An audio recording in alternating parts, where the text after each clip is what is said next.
my protection. Protection from what? Caddicarus.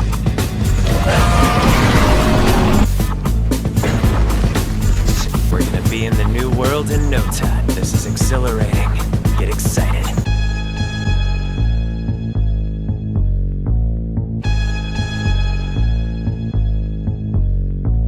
Hi everyone, it's me, and as you have probably noticed, I don't have a mustache in this one.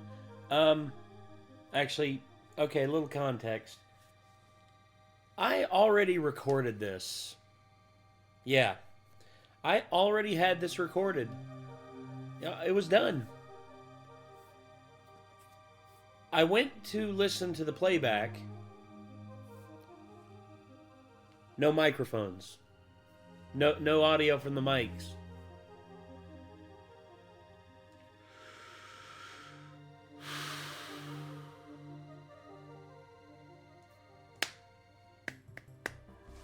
I'm an idiot. I am an idiot. I am a certified idiot. At least that's how I feel. Wish I had some alcohol here, but I don't drink on my days off stream. Yeah, I actually scared everybody. I drank lighter fluid on the last stream, and yeah. I had the video, okay, back on topic of the video. I had it in my editing folder, and I was getting through editing, like, the longer videos that I had recorded, and then I was like, and I looked and looked, and turns out, no audio. No audio from the microphones on the video. The entire 3 hours and 15 minutes. Nothing. Absolutely nothing. I swear to God, dude, this is, I'm so sorry. I am so sorry, everybody. Also, I don't know if I'm going to be able to record this all in one video. I may have to split it up because Nick and I are, Nick is currently upstairs asleep, and I'm going to try and get through this before he has to come down here. But if, like I said, the last reaction I did was over 3 hours long. It was like 3 hours and 15 minutes, like around that, if over that. And I think if I would have edited it down, it'd probably been like 250, maybe almost like 3 hours. But yeah, this, oh dear God. This video is long. This video is 2 hours and 24 minutes long, and I don't know. I am so sorry once again, everybody. I mean, I'm having to rewatch this, so to Optinate, Giotto Cook, to everyone who's been waiting for this video, I am so sorry. This is just... Also, I am probably going to be doing a 24 hours of Caddicarus stream here soon. Yes, you heard that right. 24 hours of Caddy. God have mercy on my soul. That's gonna be rough. So, anyway, I guess I'm just gonna hop on into it, I guess. Before we start, I actually made some points in the last reaction. I played all of the original Spyro games. I played all of them. And then when the newer one, like the original Insomniac ones, I should say, you know, OG ripped out, the original three. Here's what I will say. The original Insomniac Spyro games are, in my opinion, some of the best ones that I can, like, some of the best platformers of the 90s and the 2000s. I mean, it's Insomniac, so go figure. I mean, these are the people that have given us some of the greatest games of all time. But, yeah. Everything from, you know, Spyro the Dragon to Year of the Dragon, you know, Ripto's Rage, everything in between. Amazing. Truly. And then, I tried to play, like, Enter the Dragonfly, Hero's Tale, and I wasn't as, like, into it. But then I heard they were doing the Reignited trilogy, and I'm like, all right, I need to play that. And I never got a chance to. Well, I haven't yet. I mean, I want to. I want to really bad because I love the original. I love the original series, and from what everyone tells me, that the original, like the games are still really good, and Toys for Bob did a great job on doing it. So I will have to check that out. Also, I still need to do the Tony Hawk's Pro Skater 2. Tony Hawk's Pro Skater 2. Or to Pro Skater 1 and 2 streams. I talked about doing that and using music from Chad's band Porno Arcade, which I would love to do that. Also, not only that, but I'm looking at once I'm done with this year, I'm going to stop drinking on stream, and I'm actually going to dedicate time to streaming video games more. And I've got a bunch of classic games over here. I mean, I got a heaping ton of them, and I've got all the classic consoles and the means to play them through the computer and everything. So, I mean, if you all want to see that, feel free to let me know. I mean, I'd love to, because I love this stuff. I really do. This is some of my favorite stuff. Like, I love gaming. I love gaming, and I really want to get back into it. So hopefully, once I have the time to dedicate to gaming more, I will be able to do that. And the Spyro Reignited trilogy is up there. I would love to go back and finish the Crash Bandicoot Insane trilogy. I would also love to go back and also do Crash Team Racing Nitro Fueled. There's so many games I want to do, and hopefully I can do that sooner rather than later. We'll see, but yeah, I guess we're gonna get into Spyro the Dragon, the legend or the legendary world of Spyro games by the one and only Jim Caddicarus. So or James Caddicarus Caddick. Yes. So, all right, Jim. All right, Jim. What you got for us today? Oh, crap. Wait. Where's that? There it is. Okay. So sorry about that. Anywho, let's go. This video has been sponsored by your mum. Hi, Jim. Hi, Jim. I'm Jim. No, you're not. You're right. I'm sorry. It's okay. We all make mistakes. Like that one time I set fire to that school. Yeah, I know. I thought it was a wasp's nest. I got some news for you. Oh, yeah?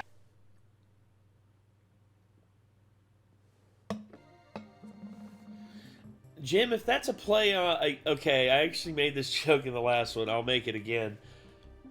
Jim, if that's a play on, like, you set the school on fire because it was a wasp's nest, as in the white Anglo-Saxon Protestant's nest, I mean, you are in England, and there's a lot of Anglo-Saxons in, and a lot of them are Protestants. Although, yeah, Anglicanism is a form of Protestantism. I mean, the Protestant Reformation and all. Good Lord, here I am going into a history diatribe again, and we're only 15 seconds into the video. Dear God, Nate, what are you doing with your life? Don't care. No, I really think you need to hear this news. Shut up! You're a news. Oh, come on, stop being such a baby. It'll only take 5 seconds, I promise. I want Cumpy. Excuse me? Cumpy. I want Cumpy. I swear to God I'm gonna go. Give me Cumpy! Okay, fine. You want Cumpy? I'll go and get you your damn Cumpy. What is it with you and your Cumpy? There, here you go. There's your Cumpy. You happy now? Yes. I've had enough. I'm off. Thank you for Cumpy. You're not welcome. Oh, and by the way, you just hit 1 million subscribers, so, yeah. Yay! Oh my God! Paddy, come over here. Look over here. There you go. Oh! So yeah, you know, I agree. Shadow the Hedgehog, not the worst Sonic game you've had. Hey, Jim. Guys, I just hit 1 million subscribers. Yeah.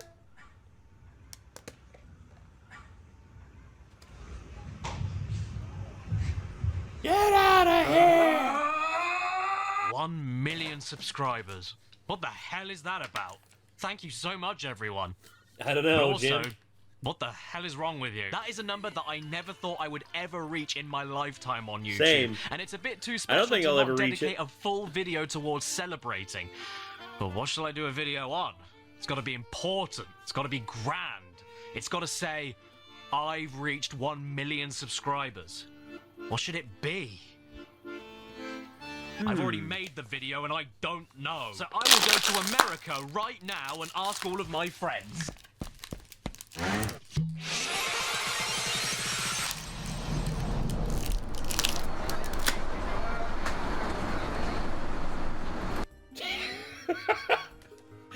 Damn, Caddy flying high class up in this bitch. What is that, Etihad? Is that Etihad Air? Dude, Jesus. That is... Man. Caddy... damn. I want to fly high class like that. Also, people kept asking... Okay, people kept asking me what I'm putting in my water. They're asking me what I'm putting in my water. Well, let me show you. I'm putting in gamer subs. It's not cocaine. Everyone was just like, he's putting drugs in his water. No, it's not cocaine. It's not any illicit substances. Unless you consider Guacamole Gamer Fart 9000 an illegal illicit substance, which, in that case, yes. Also, I promised that if we hit 2,500 on my streams before the end of the month, I will snort a line of this. I do not care. I will snort a line of this if we hit 250,000 subs. Also, shit. Let me get this back up on screen, and we'll continue watching this whilst I make my Guacamole Gamer Fart 9000.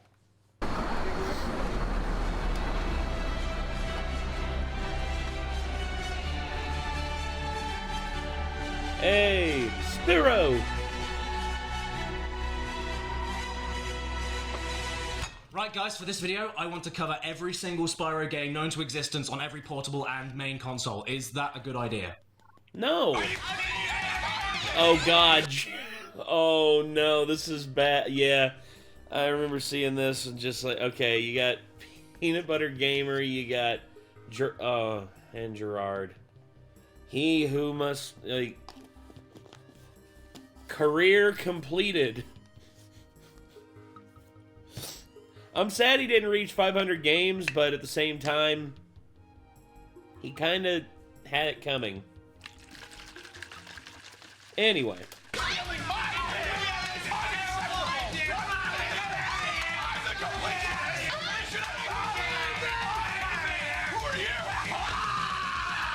Oh no, look who it is. It's him. It's Simon, the Spyro. door. Yes, of course I was going to talk about Spyro when I hit 1 million subs. I've only been promising that since your Labrador was born. It's dead now. Jim, that is actually impressive. Because I don't even own a Labrador. Oh, wait. Because I don't even own a Labrador. Come on. Wow, Jim. That's actually impressive that you know that. Because I don't even own a Labrador. Sorry. Okay. There is a reason I've avoided everything to do with Spyro up until now, though, because he's Spyro! easily the most requested thing I've ever had to talk about on my channel ever since I started it. So for the sake of saving it for something special, I always told myself, not yet, Purple Prince. I'll save you for 1 million. So come on, you blokes, let's get him out! Spyro, it's finally time! Oh. Save money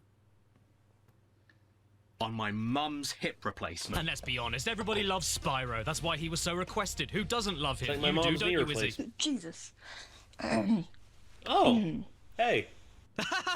Exactly. The thing is, though, I don't want to get too overexcited. There's a lot of Spyro games out there that I could make multiple videos about. We're far beyond the days of 2012 and me only covering the first 3 games for a... No, I'm gone.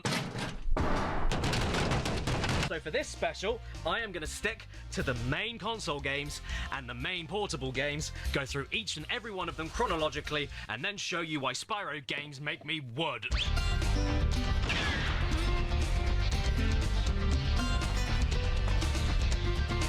Spawns! Hello there, Spyro. I'm Spawns. Do you want an advertisement in your video game? What's an advertisement? Good thing you asked. This video is sponsored by ExpressVPN. Part 1. Purple is gay. Right, so first off, no matter if you like Spyro or hate his guts, you cannot deny the iconic status of this box art. This color scheme, this art style, it's so PlayStation. It is perfect. I wouldn't change a thing Early about PlayStation, man. Why is that there? The story of Spyro 1 is that the press have gone over to the Dragon Realms to interview the dragons about a wretched old boil known as Nasty Nork, and they decide to make fun of him on live TV. Besides, he is ugly. Got a real Kanye West over it. Now, how did Nasty hear that savage diss all the way from his house? Well, you have to remember, this was way back in the 90s, and everybody thought TVs worked like telephones. Don't forget, TVs had only been around for 70 years. Because of that, Nasty Nork casts a crystallizing spell on every dragon in the kingdom, except for Spyro, because... luckily for us, though, Spyro is purple, and purple is a sick color. Everything purple kicks ass, which means Spyro runs off to kick ass, which means the game itself would inevitably... Purple kicks ass. Ask Samuel L. Jackson. Mace Windu. Oh, wait, those are the same people. Kick ass. Except his voice. That doesn't really kick anything aside from my face. What about Nasty Nork? Yeah, that's Tom... Is that Tom Kenny? I can't remember. I'm going after him. Is it because of his color? Did they give him a chain-smoking teenager's voice because no one would think he was cool for being purple? That's outrageous. Some of the best things in life are purple, like bruises and ringworm. Destiny? I just want to kick some... Just toast those enemies and collect the treasure. See, kids? Spyro is cool. He nearly said bottom. In Simon 1, you skip around luscious open environments unless the game stops you with the big shapes. Smashing all of your nan's china with your head, gliding from island to island, setting sheep on fire, occasionally fighting a boss, cracking open old men. Run! Run! I'm hitting a little ring. And eventually run off to Nasty's lair to spit roast him. That Nasty Nork is toast. Yeah, he is. Jesus Christ, Caddy.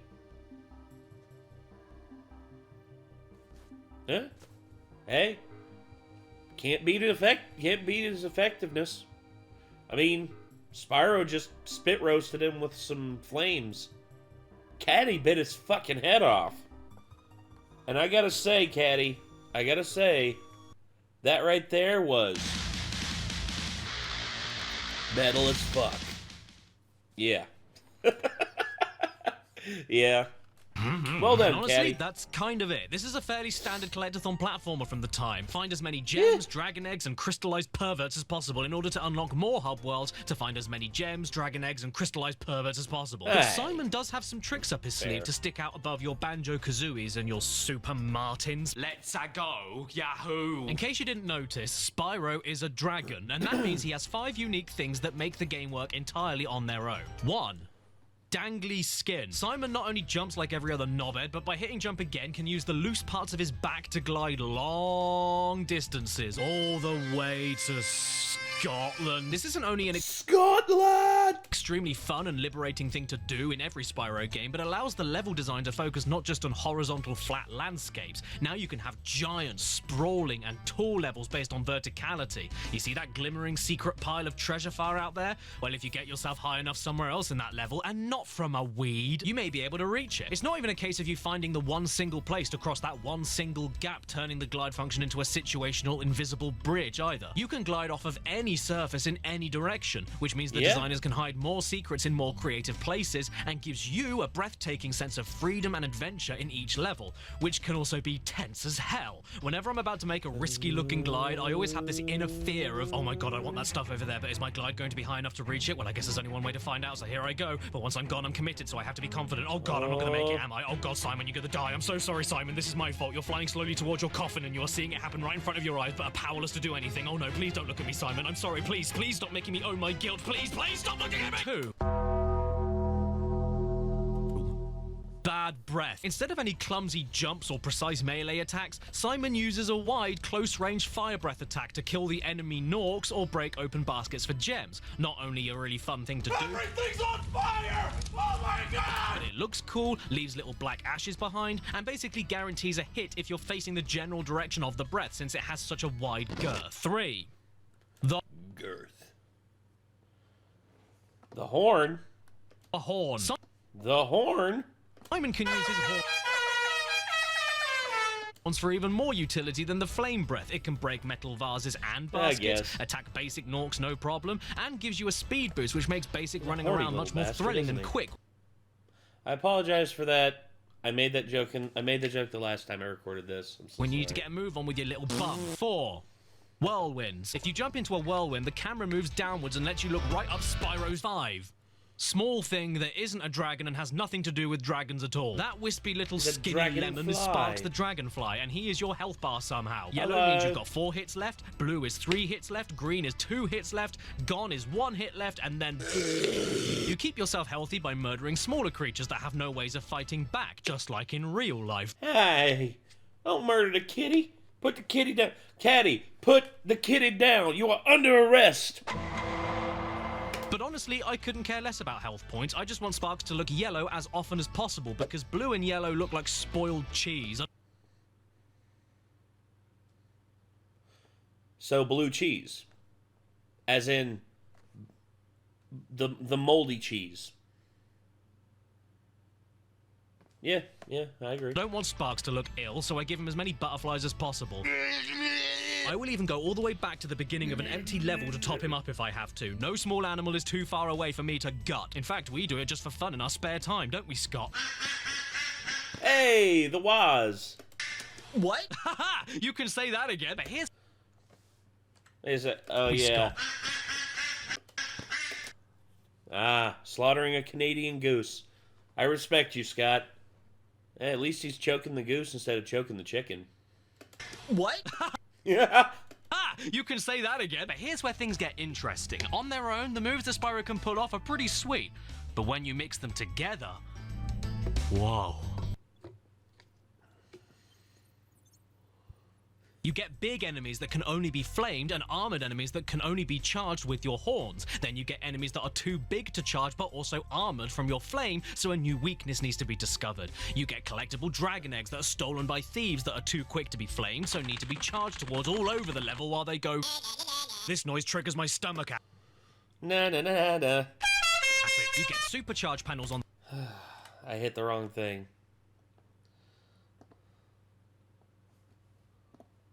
all over the level while they go... That's what I feel like doing to those little bastards every now and again. You hear the... na-na-na-na-na. This noise triggers my stomach acids. You get supercharge panels on the floor to make your charge get faster and faster the more time you spend on the panels, and the more time you spend on the panels, the further your jump and glide becomes. And it's because of that example in particular why I love levels like Treetops, because once you get going, it's like... Yeah, most people hate it, but you're all morons. Sure, it takes me a few attempts to remember the routes, and I die a few times every time I come back to it after a while. Just falls into the abyss, just like... But the satisfaction... Ah, damn it. Me a few attempts to remember the routes, and I die a few times every time I come back to it after a while, but the satisfaction of finding the correct starting point of a supercharge panel, jumping over to another island to keep gaining speed on another supercharge panel, and then making that one final gigantic glide over to the hardest to reach area of the whole game is ingenious and incredible to get right. The game isn't full of stuff like this, but when it is, it nails it and makes me go... I even like the little balance things going on with how you control Spyro, like flame breathing, for example, being an easier and safer attack to do against baskets and enemies, but the trade-off for that is that everything is slower and the gems that drop from them float up into the air and fall loose. But if you try and go for a risky charge attack as much as possible, you'll find it's not only faster, but then the gems will follow immediately after you once you break the basket or kill the enemy. I even love how you can charge different barrels towards the end of the game to attack the... Then you get those one-off bonus levels for each world that turns the game into a free-flying time trial of destruction. These will be known from now on as speedways. Why can't Simon fly all over the place whenever he wants at any other point in the game? Because you ask too many questions. Actually, it's most likely because whenever he does fly on his own, he can get... Why'd you have to go get yourself decapitated? Simon, you just went ahead and got yourself killed again. This is the reason people still love the original Spyro PS1 series even until today. It's the fine mix of all of these moves to make the series a blast to play, with a couple of extra references to other games for good measure. I always believed in you, Spyro. You gotta believe. Time to get romantic. Ha ha ha ha. The charm of the world around you is off the charts too, and there's so much detail put into the tiniest things. If you If you get that reference, you're alone just like me. You charge into a bull instead of flaming it, it'll get stuck in the ground by its horns. If you move up a steep hill, Simon's walk cycle changes. Set fire to cacti and watch them shake the ashes off. Watch enemies capture smaller creatures and then get too distracted celebrating to attack you. See how terrified enemies look as you walk towards them, but once you look away from them, they... Oh. Just straight up dropping a floating an air biscuit right at you. Oh.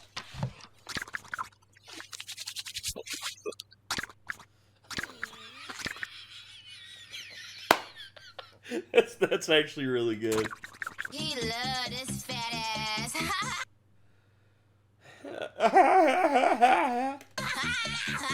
Seriously though, there are Anaconda. You know, we got shit on for not liking the song Anaconda because it literally is so vapid and so empty, and it's just like, dude, like, she literally brags about selling, like, letting a dude fuck her because he's slang cocaine. It's like, oh yeah, female empowerment anthem. Yeah, fuck with a guy that just sells cocaine and uses you for your body. Yeah, well done. Norks everywhere, and nearly every single level gives you a different variant of them, which the game really didn't need to do. There's Norks with swords, Norks with clubs, Norks with flags, Norks with tasers, Norks with guns. Yeah, I loved that reference. Kids with Guns by the freaking Gorillas. Norks with guns. Easy does it, I got something to say. Yeah. Norks with guns. I say they're telling themselves. Easy does it, I'm too small and I can't reach that. Also, I'm British, which means you probably hate me, but it also means that I love saying the word Norks. The hills have Norks, the castles have Norks, the harbours have Norks, the fairies have Norks. Shut up. You know what's sad as well? In the Reignited Trilogy remake, they got rid of the Norks with guns and replaced them with purple water pistols. Just doy. What the fuck kind of decision is that? Don't get me wrong, I still want to play it. It's like, we have to get rid of guns because if a gun's in a video game, then that means someone's gonna see that video game and gonna use a gun in real life.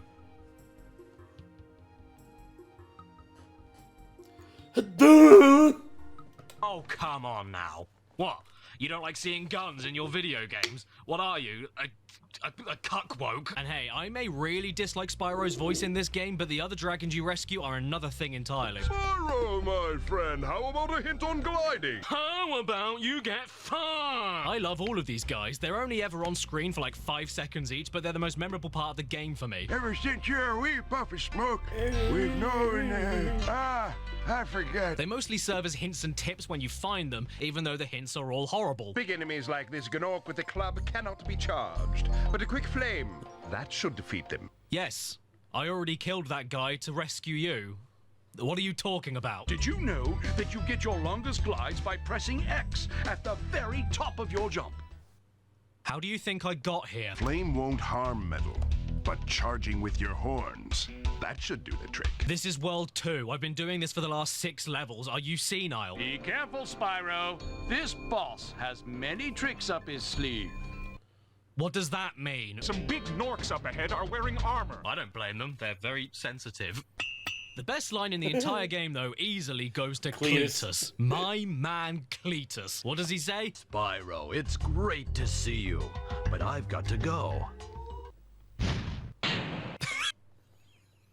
Literally just pieces out. Literally just like, he's like, ain't nobody got time for that. Gone. All right. Bye then. You know what all of the Dragon's favorite thing is to say, though? Thank you for releasing me. I swear that most... I get it, Caddy. I get it. Oh. These smelly lizards say this line on repeat, and by the end of the game, nearly every single one of them says it. You want to see how many I found? Hold on.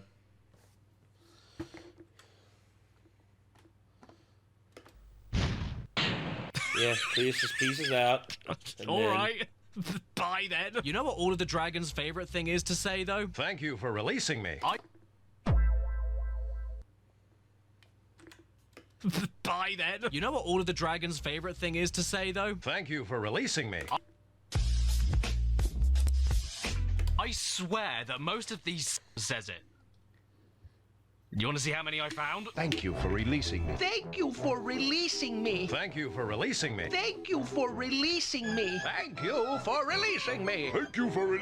Thank you for releasing me. Thank you for releasing me. Thank you for releasing me. Thank you for releasing me. Thank you for releasing me. Thank you for releasing me. Thank you for releasing me. Thank you for releasing me. But don't worry, not all of them say thank you. Some of them say thanks. Thanks for releasing me. It's really a shame, though, that as a game itself, Spyro 1 is just alright. Welcome to my Arabian toilet. Yeah, despite my accolades, I actually don't think Spyro 1 is that great, mainly because of how primitive and stripped back it feels, especially compared to the sequels, which isn't Spyro 1's fault, but I'm blaming him anyway. And I don't care what you say, because I'm friends with the super popular YouTuber Vsauce too, aren't I, Kevin? You may kiss the bride. Hey, Jim! See, he even calls me by my real name, like my mummy when she's upset with me. You know, it's weird. It always surprises me when I remember that the first Spyro came out in 1998. I was 10 years old. I was 10 years old. I knew yet not what the world had in store for me. Also, that rock looks like a penis. Wasn't an early PlayStation title, and yet I think it feels like... Oh, it's like the gateway. Shit. One. There's just something missing. I can't explain it. There's no gimmicks, no major surprises. I mean, I do love simplicity and games that are to the point, but with cartoony collectathon Johnny John Spyro the Johnson, the simplicity holds it back for me. Especially when you compare it to the following games, Spyro 1 feels really plain, just like how Crash 1 feels compared to Crash 2. And by 1998, Crash 3 had already perfected the Crash formula, whereas Spyro was just getting his feet wet. And when Spyro gets his feet wet, he dies. The collectathon gameplay loop is pretty basic, and it gets a bit samey for me after World 2, with not much variety in what you actually do, aside from more dangerous glides and slightly different enemies. And for as much as I love the visual style, the presentation itself also gets a little bit too samey for me. Aside from that hole, these things can get royally shitted off too. What are these things? Why do they look like that? How do they slide around so quickly? Get off me, you radish! No matter how many times I replay this game, I can never remember the names of levels or tell them apart by screenshots. They just don't leave much of a lasting impact on me. I don't think there's anything entertaining or that endearing about the characters and story. Spyro's voice, I think I smell a barbecue, makes me want to shit down a chimney. The sound effects feel specifically the chimney of the voice actor, really wet and sloppy without much impact or crunch.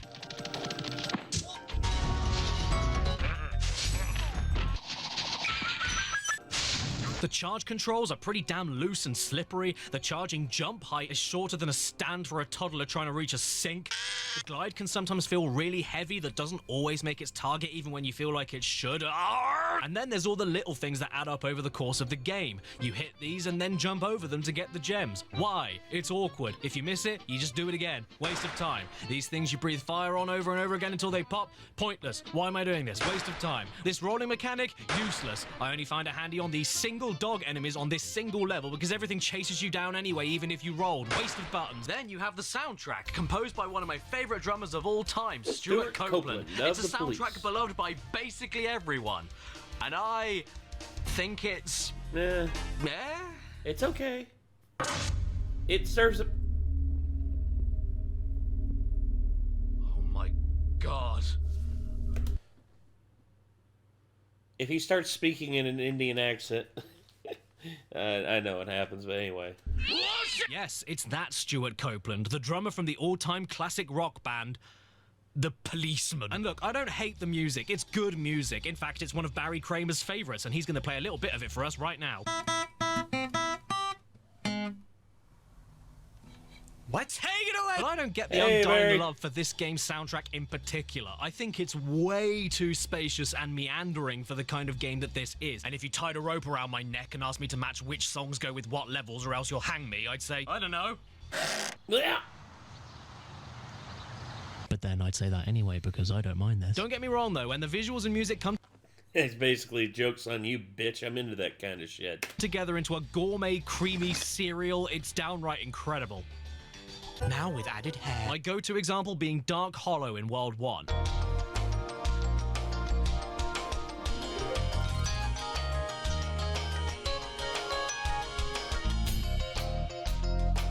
But as a whole, I just don't dig the soundtrack that much. It's well constructed, it's well performed, and there are some great tracks here. I just can't remember most of it, and I don't think it matches the gameplay that well. And these bosses, these absolute garbage fire F-tier bosses, F for very stinky. These are the worst parts of the game for me. They aren't bosses, they're regular levels that are really small with slightly stronger enemies that I wouldn't let near a school. First boss, Toasty. He's a scarecrow that is actually a sheep on stilts. Hit him 3 times, he does nothing. These regular dog enemies are more dangerous than him. Second boss, Dr. Shemp. Hit his back after jumping over like 2 attacks. Third boss, Blowhard. More like blow chunks. Fourth boss, Metalhead. Charge into metal poles that aren't electrified. You win. Boss 5, Jacques. Do some platforming and then question why the hell he has a regular French name. Final boss, Nasty Nork, is sadly just as easy to kill as any other regular Nork. You chase him, he does nothing, you win. When the edge of the walkway is more threatening than the final boss, you know you've ballsed it. At least you got a pretty sweet reward for 100%ing the game though. You get access to Nasty's loot. The only actual free-flying level where you just explore everywhere, blow up everything, and steal all of his treasure. Thanks for the stimulus check, Nasty breast. Then the credits roll. Ah, nostalgia. You know, even though this isn't my favorite Spyro game and I do have problems with it, I do like it a lot still to this day. I enjoy this game, and every time I reach this credit sequence and hear this music and watch all the low poly flyby level camera stuff going on, it lets me know that I made a good choice in picking up this game to replay it again. No sheep were harmed during the creation of this game. No, you're lying. You cooked them up and you sent them to KFC. Spyro 1 is a classic, no doubt. But at the end of the day, even though I've got a lot of nostalgia for it, this is not the game that I replay whenever I feel like a bit of him. It's better. A lot of people say Ripto's their favorite. A lot of people say Ripto is their favorite. I've heard people say that, and okay, the majority of people that I've talked to about Spyro the Dragon, they say that Ripto, a lot of people say Ripto is their favorite. But there's also some people out there that say Year the Dragon's also their favorite. Very few, if any, put the first Spyro game in their #1 position, heck, the #2 position. It's, in most people I've talked to, it's their 3rd favorite of the original trilogy. And that's actually a good sign, because if the game out the gate is great, and it only improves with each iteration that comes out afterwards, that means that the game dev studio actually knows what they're doing, and they still have plenty of ideas that they can pull on, and they can make it work. They can make it work even better. So, if you ask me, I think that's great. I think it's great that they did that. I think it's great that the game dev studio, Insomniac, actually took the time to improve on previous efforts, actually look at what was not as fun, and they made it more fun. They made it better. They made the controls more smooth and more responsive. That's why I think, in my personal opinion, I think Ripto is my favorite. But anyway. Better than Crash 1 for a first attempt, but it still feels like a first attempt. You're a first attempt. Oh no. Who is... Actually, I was a second attempt because my parents, from what I understand, I don't think my parents actually anticipated having me. I just happened. That I'm the amazing Wendigo. the amazing Wendigo. No. Where'd he go? Where? Look, they made another Spyro game.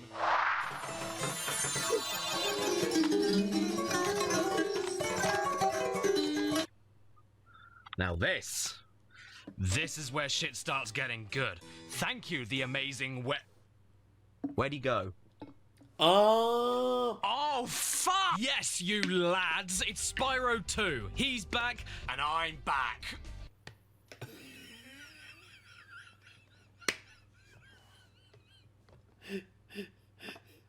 Just like, I look at this and I go...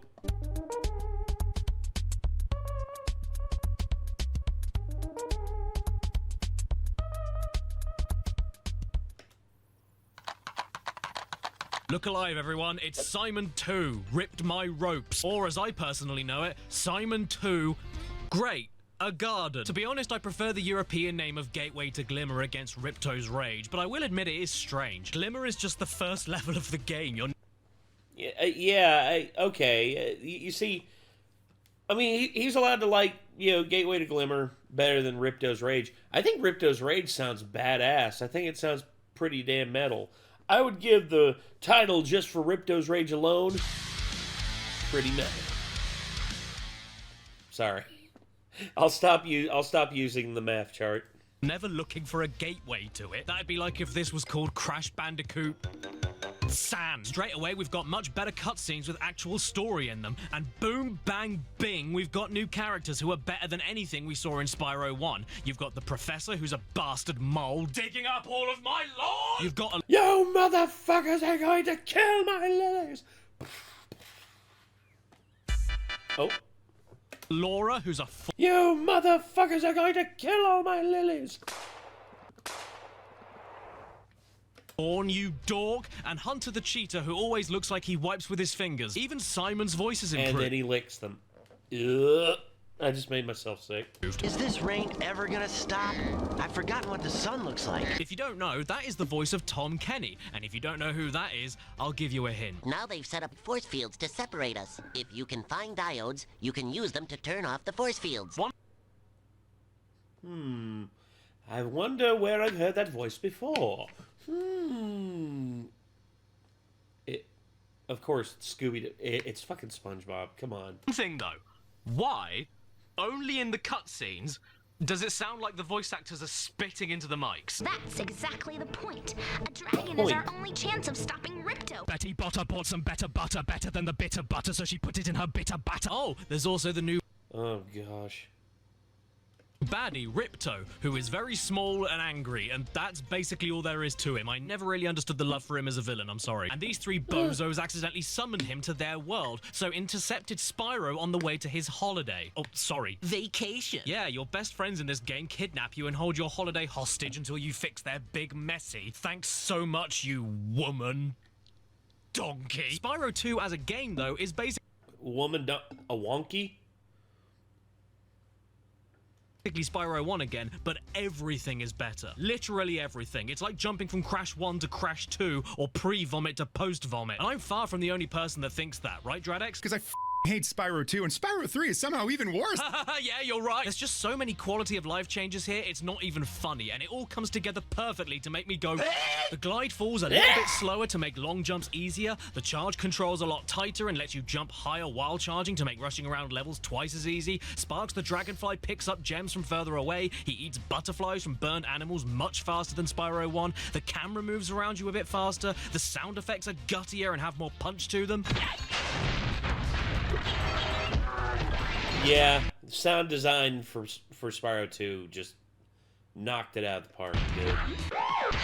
And on top of the updates to existing ideas, there's all of the new stuff added in too, like auto-saving, which was a massive deal, because back in those days, we didn't have it. Instead of the stop immediately and splat on the floor triangle move you could do mid-glide in Simon 1, now you have a hover move to give you extra time to correct a glide and give you a tad more height and distance at the end of your glide. Now, instead of getting extra lives from the life clam. While Sparks is at full health, you can stack him with multiple burned animals to eventually give you a life if you eat enough. Spyro can spit. Enemies now don't drop gems to collect and instead add to a defeated enemy tally that can help you unlock a temporary power-up specific to that level, giving you way more chances for supercharging alongside brand new powers like spring jumping, projectile super breath attacks, and temporary flight in the level. And speaking of levels, you now only need to collect one thing at the end of the stage to beat it, with optional missions dotted around each level awarding you orbs that can be used to unlock further levels, bosses, and secrets. And they can sometimes be centered around the platforming that Spyro does best,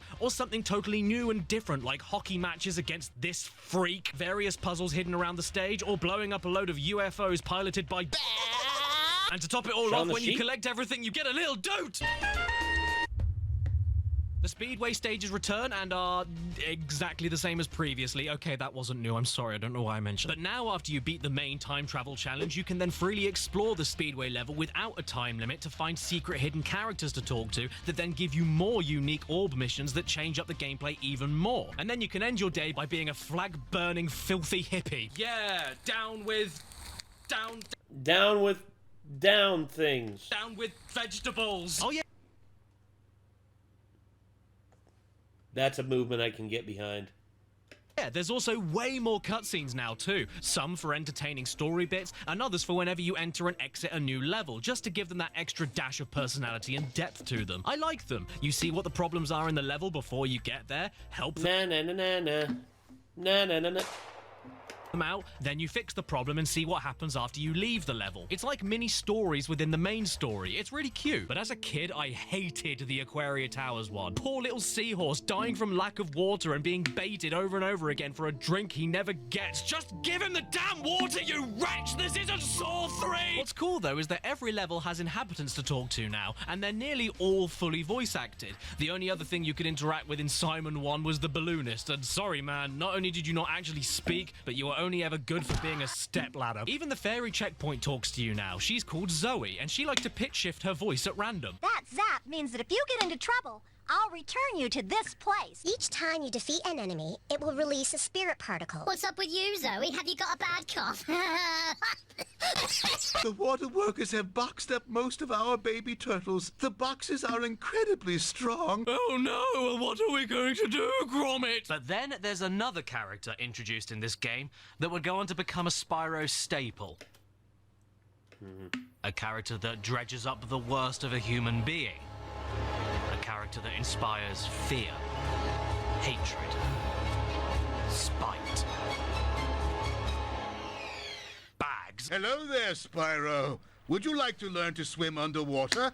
I suppose I could teach you for a small fee? Moneybags is a round bell end, seems to exist everywhere, all at once, on every level, and only lives for one thing. Money, money, money, money! Money! Locking things away from you and stealing your gems in order to unlock them for you. That's all he is. He's a fat, greedy barrier that a fat, greedy barrier that deserves to just get... has no conscience, no dignity, and only cares about Monty, Monty, Monty. Must be funty. In a rich man's gunt. He is a leech, a stain. He's an alt-right Winnie the Pooh that converted a generation of kids into anti-capitalists. And to be perfectly frank, he makes me want to get my killing shoes on.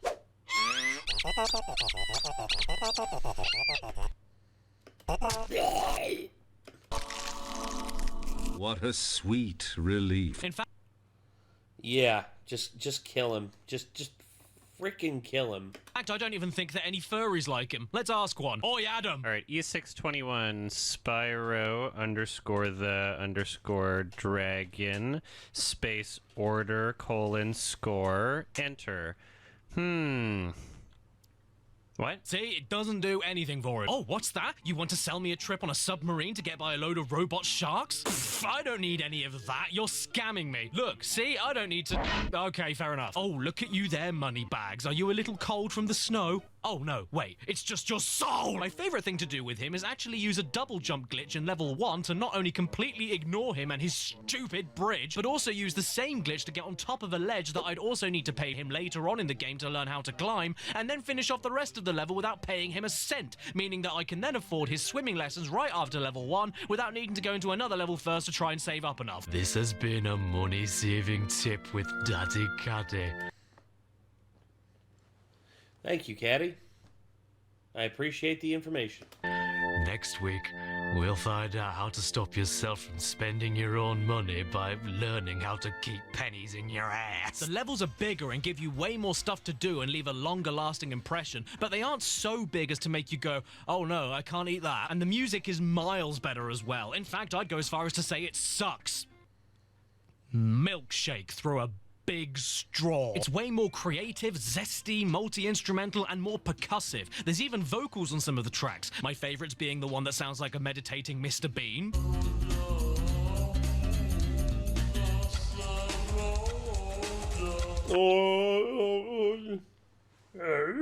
And the one where it sounds like a really big man just ate something he didn't like. Then there's all the little monk dudes with their mouths that look like urinals and they go...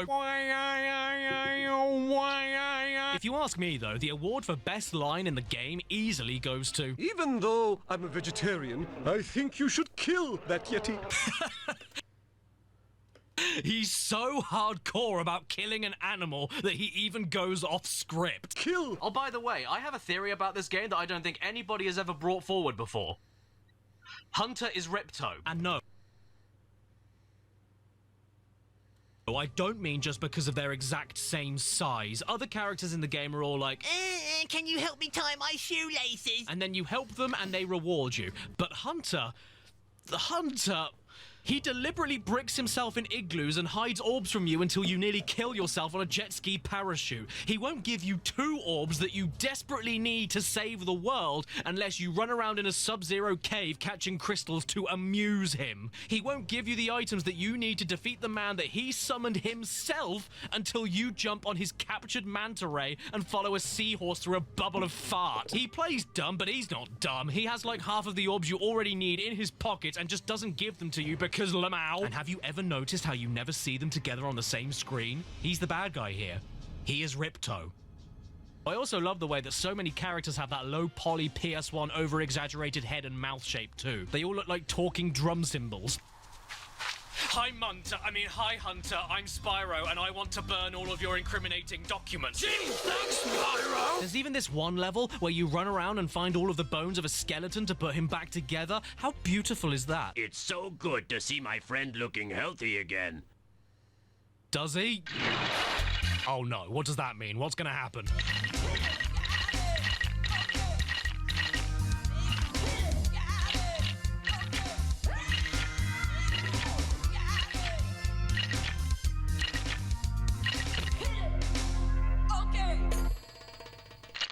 Yes, I had to sit through the whole thing, so you had to as well. Now, let's move on to... I think he wants to dance for you. Oh, no. Oh, hello. My favorite part of the whole game, though, is when you get to World 2, Autumn Plains, and find this level called Zephyr, where there are all these slugs on the ground in the middle of a civil on my Zephyr war with these birds from the sky, and you help out the slugs by destroying the birds' ammunitions building. Boom goes the dynamite.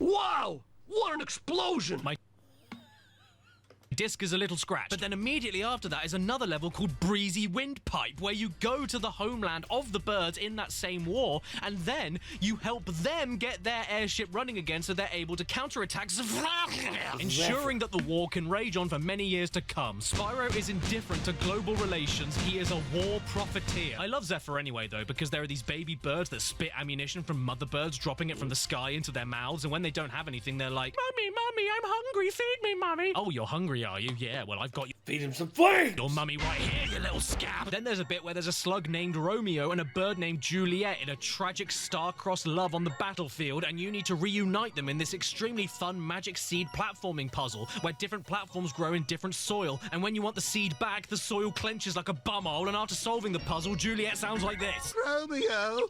Romeo! Wherefore art thou, Romeo? Jesus. That's actually kind of funny.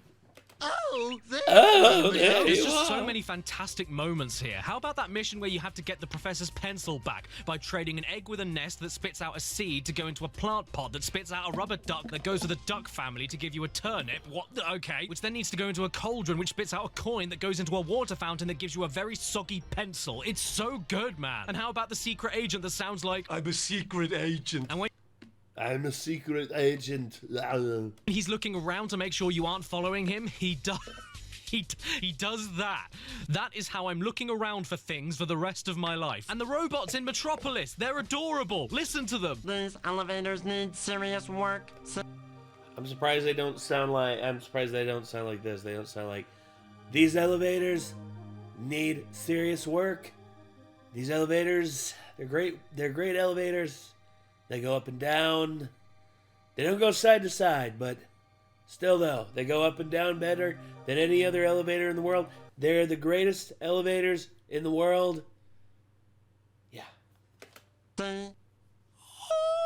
Even the bosses are an improvement. There's only 3 this time, but it doesn't matter because they all make up for the wet jokes that were in Spyro 1. They actually have attacks. They're fun fights, and in Gulp's case, even a little bit challenging. This is one of the better bosses in the whole Spyro series, actually. As great as Simon 2 is, though, I don't think it's perfect. In fact, there's a couple of major real low points for me. This is way too Yeah, hard. they gotta say, you look like you were 50 of burning them. up in that thing, Caddy. I could see it. You. Oh, Spyro. No! The mission in Hurricos where you have to put lightning stones into power generators and then have to defeat the thieves that keep removing them and throwing them around the level. I mean, look, I'm very glad that I finally get some representation. But man, does this take forever. It isn't difficult, just immeasurably boring. This part here where you need to flame fish into this angry Tiki's mouth, I can't stand this bit. You need to get 10 fish in his mouth, and any red fish reset the counter by like 1,000,000 fish. But by the time you see the yellow ones and decide that they're the ones to flame, it's too late to flame and you miss the mouth. So you end up prematurely hitting flame all the time, thinking that you're flaming a yellow fish, but it's actually a red fish, and then, oh god, not that one, Spyro the Dragon! Nowadays, I just cheat this bit by looking directly into the water in first-person mode to see what fish is coming. Well, is it cheating? I'm just using what the game gives me. I'm a good boy. I wash under my arms. And of course, there's another bit, which is possibly the most infamous part of the whole game. But before we get there, I just have to ask you a quick question.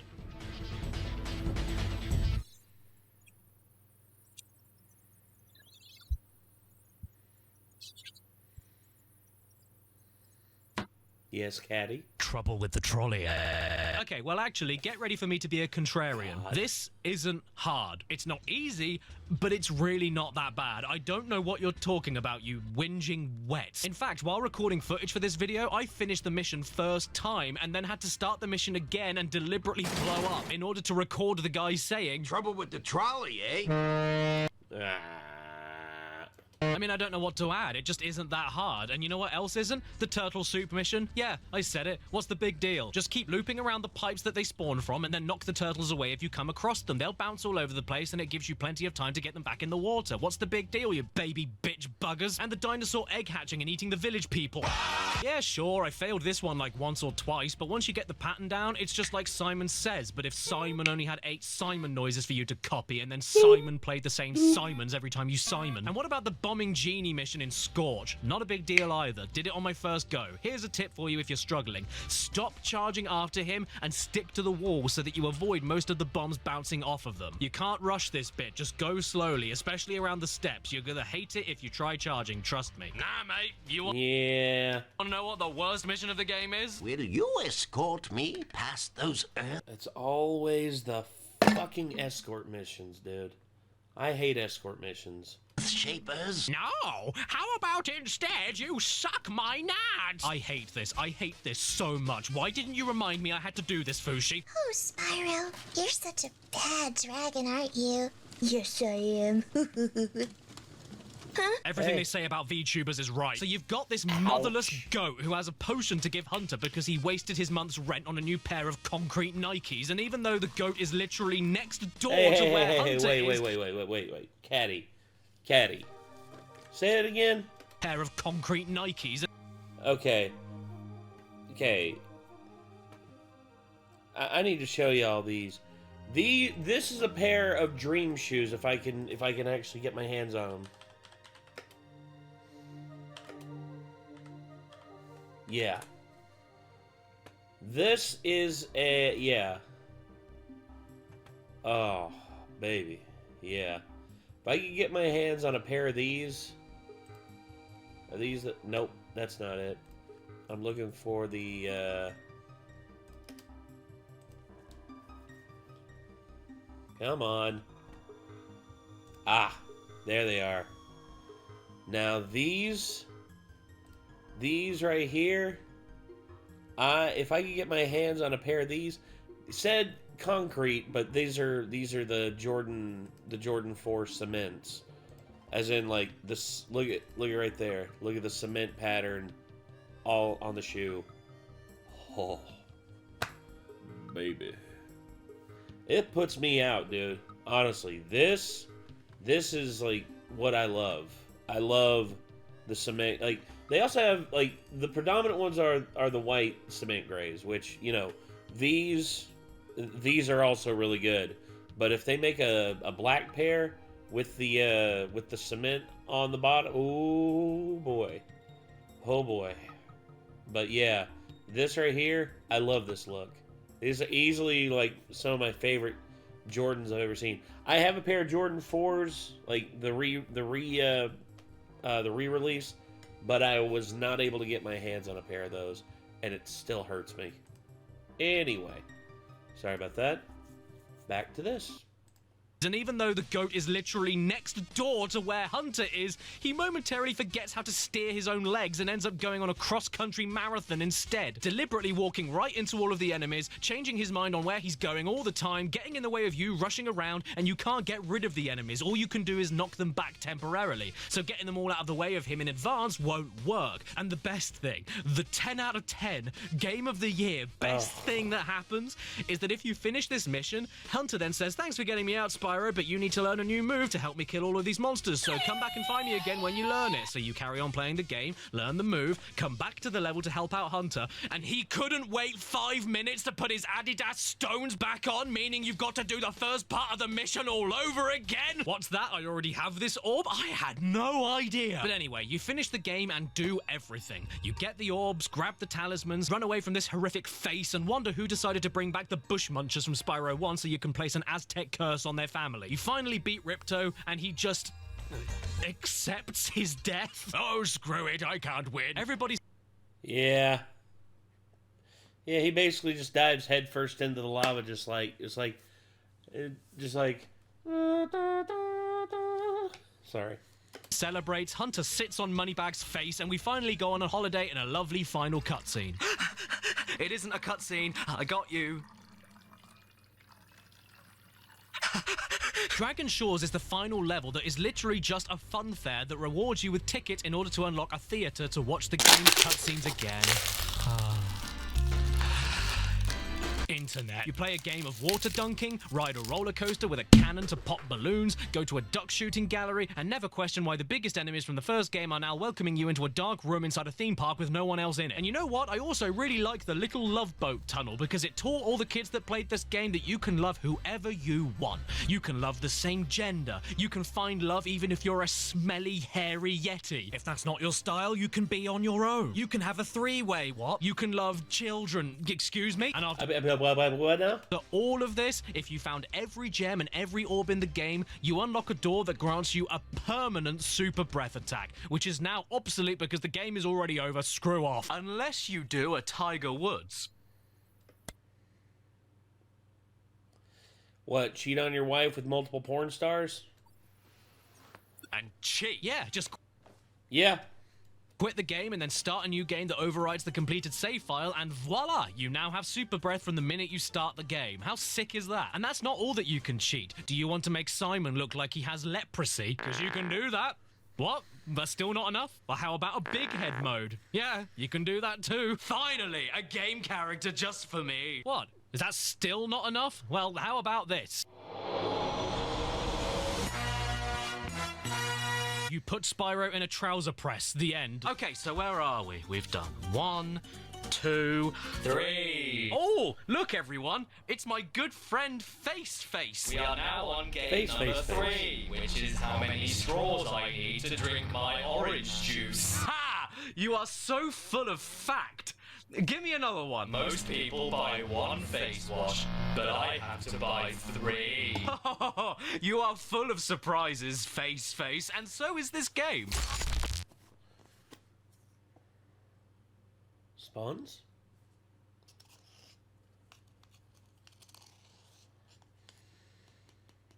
Huh? What? Oh yes, I forgot. I'm a PS1 game. And now I'm finally all on my own, safe from everybody around me, and nobody else can break in. Hello, I'm Spons! Welcome to my lair. Oh dear, and today I've been sponsored by... just blew his fucking head off. He's like, oh no. Welcome to my lair. Oh dear, and today I've been sponsored by me. Yes, me. I've been sponsored by so many things that now I can finally afford myself. It's the collectible world of Caddicarus, a limited edition exclusive Blu-ray set only available on the pixelempire.com/caddy in the description below. And when I say limited edition, I really mean it. They are selling out fast, and you gotta act now because once they're gone, they're gone. Inside this gorgeous PS1 shaped box that talks to you when you open it. Wow, look in here.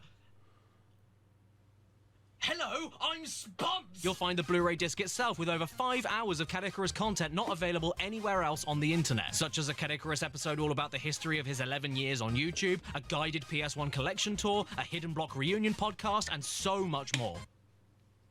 I've always wanted to have 1 thumb and no fingers. The menus of the Blu-ray have all been specially designed to look and sound as ugly as possible. I mean, look and sound like a 90s PS1 demo disc. And the case for the Blu-ray even features a huge PS1 manual-styled booklet written by Caddy, featuring interviews from important people behind the scenes of the show, countless references and Easter eggs, and even a cheat code you can input on the main menu of the Blu-ray for an additional surprise.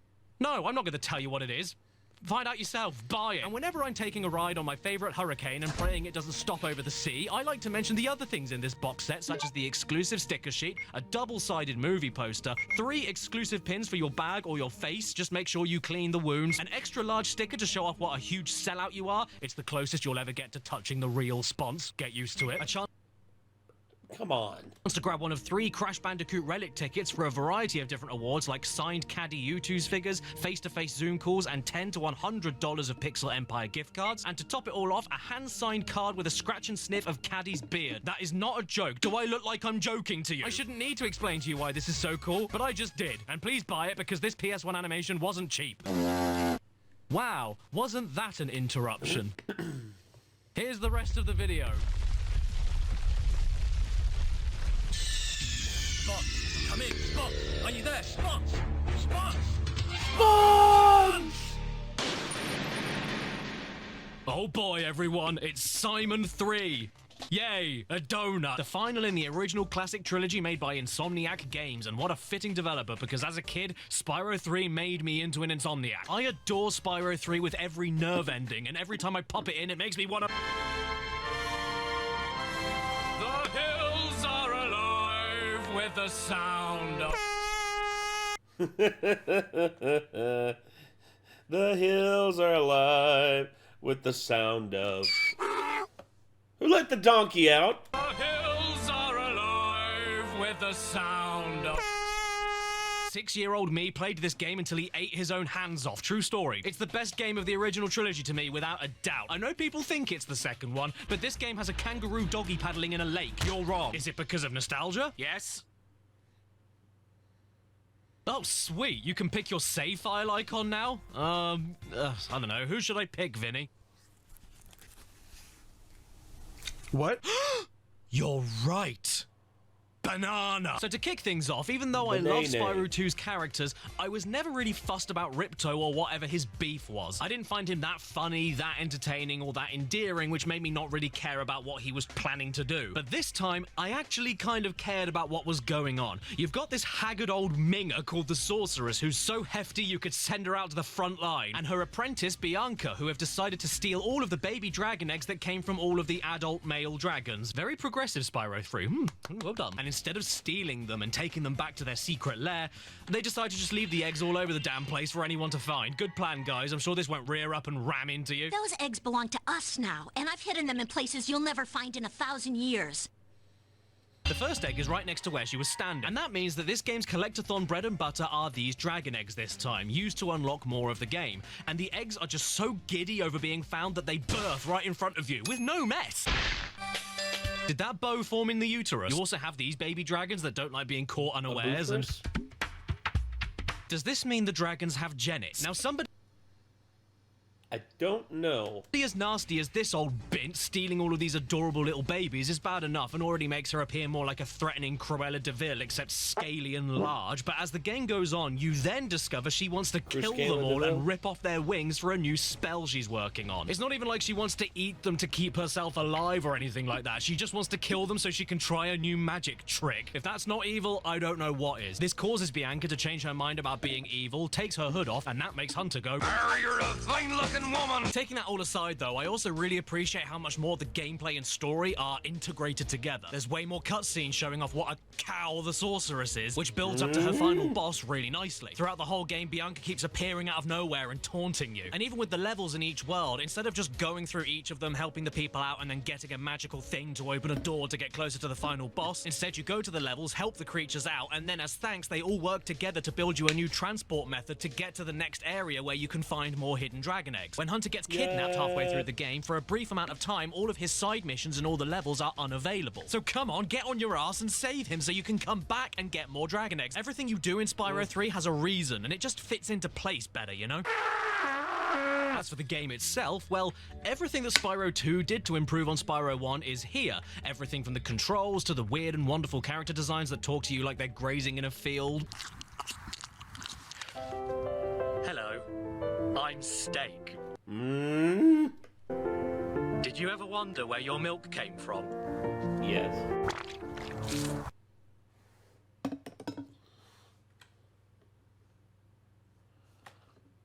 I gotta do it, man. Did you ever wonder where your milk came from?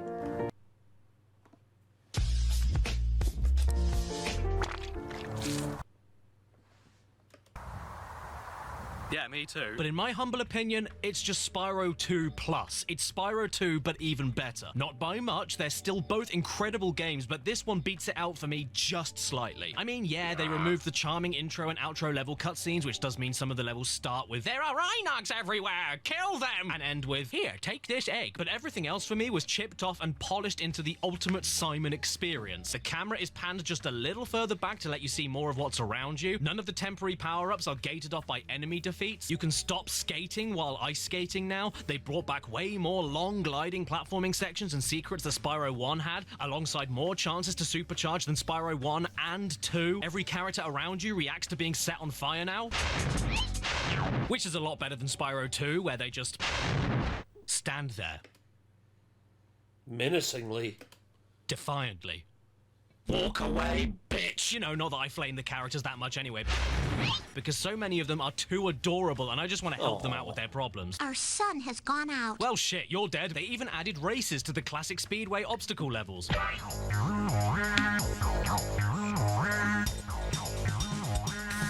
They're really boring, yeah. Oh, also, Sparks the Dragonfly talks now. Just... Hey, Sparks, can you look that way real quick? Don't worry, buddy. It'll all be over soon. I'm sorry, buddy. I love it. Moneybags came back and he's still a festering wart. Although he doesn't sound like a drunk anymore. I can let you into the little castle over there in exchange for a few gems. And now sounds like this. Spyro! My, how funny to see you here. He's more like a naughty, jovial uncle that tries to sell his nieces and nephews the warm, opened, sticky sweets from his pocket.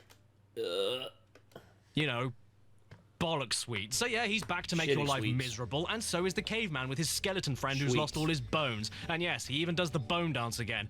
Although this time, he goes on for so long that the regular stage music comes back in the middle of it. Okay. It's perfect. You know what? I don't like this Cloud either. Even when you complete his mission and make him happy, the best he can give you is this terrible face. But Moneybags does a little bit more this time instead of just ripping you off to get through doors. Get this. Now he works for the main villain. In fact, he comes right out the gate the first time you see him and just says the sorceress is paying him to be a tool. And he's standing guard for a collection of new animal buddies with their own stages that are fully playable. And once you buy them off of him, you can visit older levels that have their locked doors inside to then get in and find even more gameplay scenarios to make you go, wow, there's more gameplay scenarios. People often feel a bit like these are desperate ideas from a creatively spent development team, but I couldn't disagree more.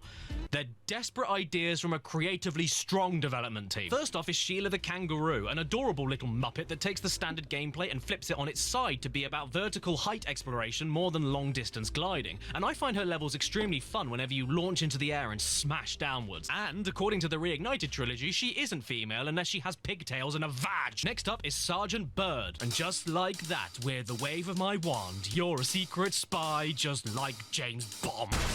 He is an MI5 flying penguin agent with rockets on his shoulders, and I find his parts fine. Not Secret Agent Man. Secret Agent Man. The best and not the worst. In open explorative bits with free flying all over the stage, he's a joy, and I appreciate how you can toggle on a below view for aiming drop missiles while still having full control of flight. But in tight spaces, it's like trying to fit an apple in a nostril. Then we have Bentley, a friend. I was gonna say, I could probably fit an apple in my nostril. I mean, give it enough time, maybe. Yeti, who for some reason is also a London Cockney. I genuflect am my noble deliverer. Ding dong! Hello, you Careful, Caddy. Say that word too many times and YouTube will outright delete your video. I know from experience. A Jack and Coke on the rocks, so don't worry, I bought my own ice.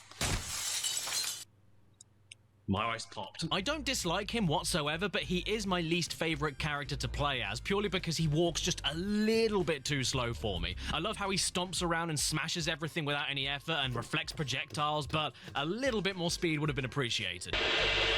Not to mention, he's so big that he blocks off the screen from the dragon that you just saved. Move it! And lastly, there's Jim Carrey Monkey, who uses a rebounding laser gun, grenade, strafing, and first-person sniper shots to get through his sections. I like these a lot. They're good fun, especially when you find his most powerful weapon, the child beard gun. Plus, in those hidden Speedway bonus levels, you get to do them as Hunter. And that makes them better and more fun than Spyro 2 because it does, and you are listening to me. And... oh my God. Hey, did you know that the first ever water birth in a video game was in Spyro 3? Yeah, I'm not joking. Here it is. Welcome to Planet Earth, kid. That's what your lungs filling up with water feels like. Alongside all the animal buddies Simon can save for extra gameplay, you can even control Sparks for the first time ever in his own top-down explorative shooting sections, which I really enjoy as well. You can boost, strafe, use limited power-ups all over the place, and when you finish each one, you unlock a new permanent ability for Spyro, like pointing Sparks towards the direction of missing gems, an absolute godsend, or giving yourself one extra hit before losing a life. Sure, there's parts which aren't perfect. Ow! I went boom again. But there's literally nothing I dislike in this game or don't look forward to. Nothing. The worst part in any single Spyro game that's ever been released is in Spyro 3. Yes, I'm not exaggerating. Spyro 2 has more low points, but this single low point in 3 topples all of them on its own. The boxing match with Bentley and this filthy rat is...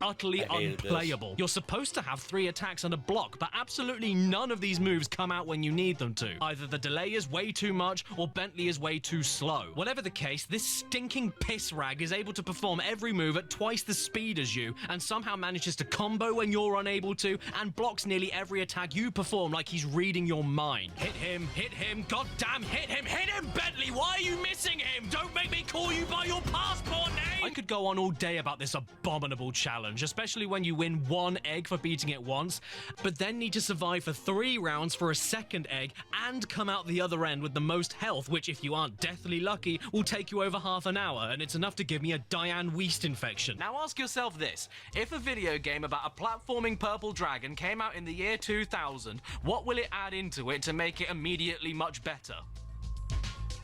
That's right, skateboarding. Yeah!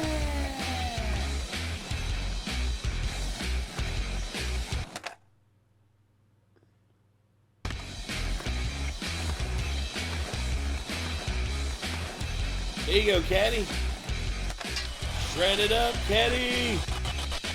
I shit you not, there's Spyro, the magical fantasy medieval dragon, on a skateboard in space. This is the most long john backwards ass. Wow. I wonder if Insomniac contacted Neversoft and said, hey, can we do a kind of sort of little rip-off of Tony Hawk's Pro Skater? Thing I think I've ever seen, but man, I just don't care. It's so much fun, especially the races when you have to keep doing tricks mid-air to build up a speed boost. How can you not love this? Look at him go! That's how I feel about Simon 3 as a whole, actually. It can get pretty stupid, but I just don't care because I'm having too much fun with it. And even if I'm not completely enamored with some of the new stuff, it doesn't matter because most of the game is you and Simon. And the increased charging and gliding segments for his gameplay specifically when compared to Spyro 2 are great enough for me to not mind the more experimental angles. My copy of the game is so overplayed and so loved that some of the eggs won't hatch for ages.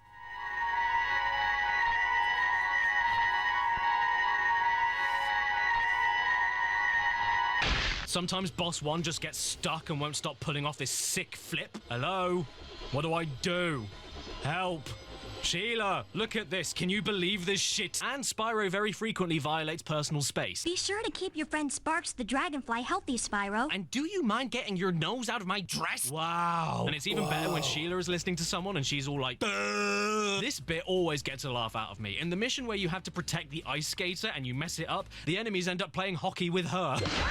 You can even go to Rome and set fire to the Pope. Okay, you can't do that. But you can skate in the Roman Colosseum, though. That makes up for it, I will admit. There's also these penguins here in frozen altars with these voices that I can't decide if they're horrifying or a massive turn-on. It would be easy to get up to that treasure if you had something to stand on. Yeah. Yeah. It's a little ASMR, if you know what I'm saying. They're horrifying. Purr. I don't know why, but I feel really cold.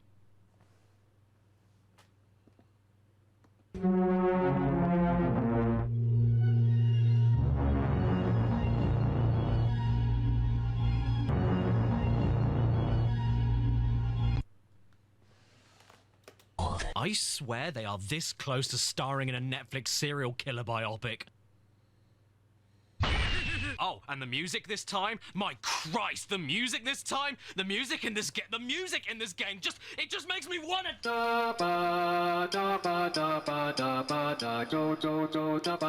This is one of my favorite video game soundtracks ever, of all time, period. It's everything that made Spyro 2 music so great, but amped up to 11. It's catchier, more percussive and rhythmic, groovier, more varied in genres, and every time I hear any track from it, I go...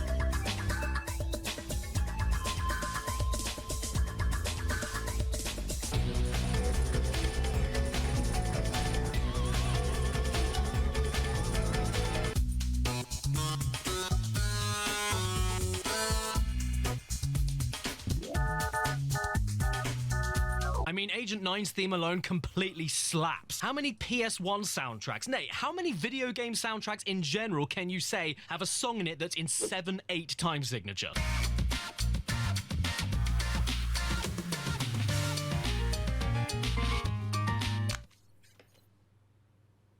Hey, keep grooving, Caddy. I'm sorry, everyone. I was just listening to Velcro ASMR. The bosses are pretty good too. There's more of them than in Spyro 2, and they all look and feel completely different from each other. Not to mention, I think they all look pretty threatening as well, which is a plus. This guy used to terrify me as a kid. That face gives me a heart attack. I hate it. One tries to knock you back into lava and then sneezes fire at you. One tries to shoot you with ammo that you can steal from him and use back at him. One flies around the arena, showering you with attacks and other enemies to chase you, and is only vulnerable while moving instead of being stationary. And the sorceress herself is like a mix of all of them together, but now with the added bonus of using temporary vehicles to blow her up. And that's more or less how this all ends. After you've done your best sitting there for 3 hours watching the professor do this. No. Aha! Putting up with Hunter's bullshit. Thanks. Did you bring any chips? And saving all the dragons like Mingus. Mingus? Farkleminkus? What kind of name is that? Actually, fair enough. He looks like a Mingus. Bianca becomes a good guy. You beat the sorceress by shooting her in the goddamn head. Then Hunter and Bianca become a couple. Ugh, guys, get a read. I don't want to see this shit. This is a kid's game. There's not supposed to be any lewd in it. Isn't that right, Chris? Oh my god. Okay. Oh god. What the hell is he doing here? Oh. Okay, ignore him. Isn't that right, Jimmy D. Pooper? What? Okay, ignore him. Isn't that right, I hate everything? Huh? Okay, if I'm not careful, my channel's gonna be suspended. Help me. Oh my. Oh god, no. Oh no, Tom. Me out, Tom Scarp. Huh? Oh god, no! But just like any Simon game, we aren't done yet. After we grab every single gem and dragon egg in the game, we unlock one final endgame stage. We've been to Nasty's loot, we've been to Dragon Shores, and now our next stop is Super Bonus Round.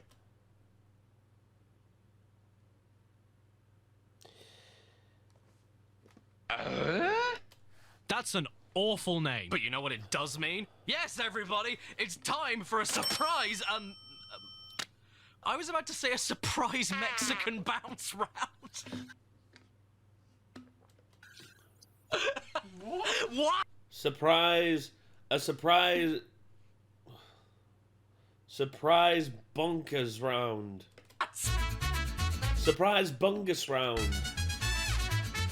Bowens. In all fairness, though, I think this is the best reward of all the games. It calls back to Nasty's loot in terms of it being another actual level, but now there's way more treasure to steal, way more ways of interacting with the stage, way more interesting things to see, places to explore. It's a great unlockable final level, and then this follows on to the true final boss, the Sorceress. Again. I don't know how she did it, Spyro, but the sorceress must have survived that last battle.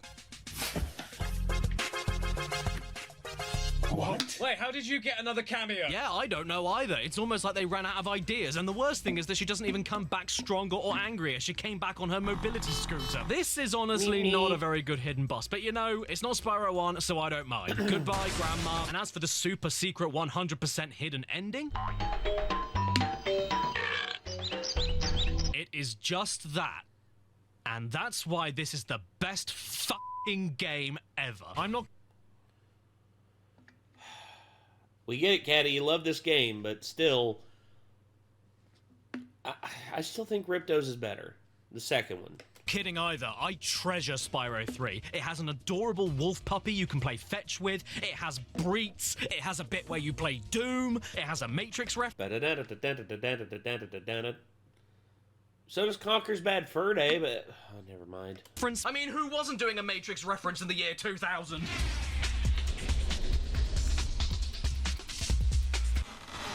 It has cowboy dinosaurs. I mean, do you have any cowboy dinosaurs? If you do, can I come over and see them? It has the ultimate revenge fantasy that surpasses Kill Bill by letting you chase down moneybags at the end of the game and burn his completely flame-resistant pants in order to steal all of your gems back from him.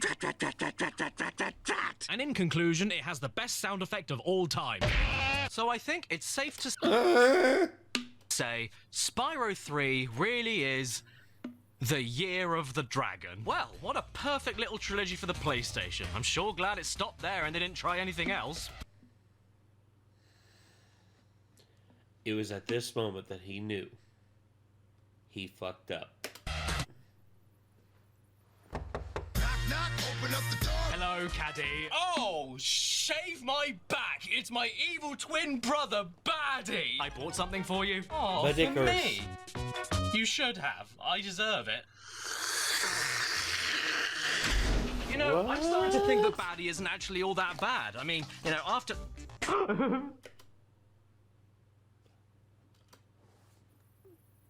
after all, who goes out of their way to gift you a jigsaw puzzle? I wonder what's on.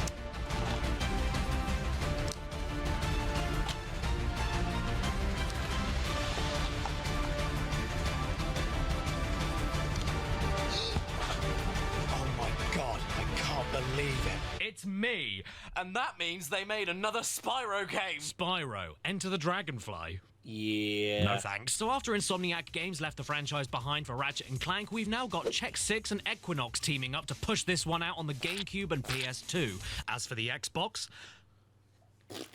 and after they made Enter the Dragonfly, the reviews were so great, they closed down forever.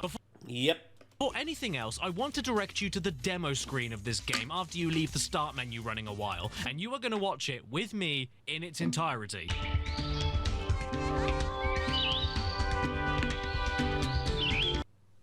Oh, these are nice flowers. Who am I going to pick for this save game, then? Ooh. So the game begins, and we get our first cutscene.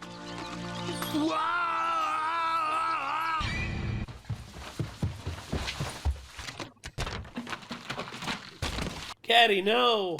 Yeah, this looks good. Nothing to see here. It all looks top form. This is exactly like an interactive electronic video game. Also, this cutscene cacks. It goes on forever and it really has no right to. Do you want me to paraphrase exactly what happens in this entire cutscene? Wow, isn't everything great? Hello, my G's. Oh no, it's Ripto. What are you doing here? That's a good question. Yeah, it is a good question. What are we doing here? What do you mean, what are we doing here? If you ask me one more question, I'm going to skin you. Now, where was I? Oh yes, that's a good question. I'm here because I... Yeah, that is more or less exactly how this cutscene plays out. It's just a massive one-sided conversation with Ripto and absolutely nobody else while they all just stand there and let him steal all of these baby dragonflies. You all deserve to lose everything you care about and watch all that you love turn to dust. I agree. After that, we all get an uncomfortable look into Bianca's flesh mouth, and then off we go to save the dragonflies. Or else the other dragons won't be able to use them as human shields. And they have all sorts of cute names, like... Bonky. Hey, it's Fluffy. That's weird, because dragonflies aren't fluffy. Hey, it's Sandra. It's Sandra. Oh, my spoiled custard. Is this how the game runs? Is the whole game going to run like this? Yes, like absolute dog shit. Okay, real quick, let's look at C real quick, so that we can get a reference here. There we are. Spyro. Reception. Spyro Enter the Dragonfly on GameCube. Okay, so let's look at this. Let's look at this. Okay, so Spyro the Dragon, the OG, an 85. Spyro 2, Ripto's Rage, an 87. Spyro Year of the Dragon, the third one, 91. Then there's a couple of mobile games or handheld games here. Season of Ice and Spyro 2, Season of Flame, both on the Game Boy Advance. Both of them fairly middle of the road reviews, 74, 76. Then we get to Enter the Dragonfly. On GameCube, a 48. PS2, a 56. Little better, but GameCube, a 48. This is the lowest rated Spyro the Dragon game. Yes, this is the lowest rated Spyro the Dragon game. That, wow. Just wow. Well, then someone had better catch it then. Come on, Simon, exit my dartboard. Why are you like this? Are you dying? Oh no, there's an ice gate that can only be opened by ice breath. Yeah, alright. So here's the thing. Collecting the dragonflies is the main mission in this game, but it is much easier to do than you think, because, yeah, the game is broken. Nah, it's not just broken. It's been shattered into 1,000 pieces. Infamously, you can even finish the entire game in less than 10 minutes by swimming through a hole in a net, flying over to the center of the hub world, and then pissing straight into the final boss portal. Oh.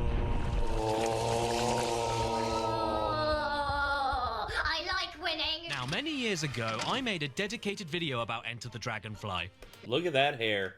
And I was a puss. I didn't actually bother playing the game. I just broke it, finished it in 10 minutes, and then shoved out a lazy joke video to cover my electric bill. But this time, no such excuses. I played it legit from start to end. So now I can confidently say, without a doubt, the game is still shat. And I'm not the only one that thinks that, right, Lady Emily?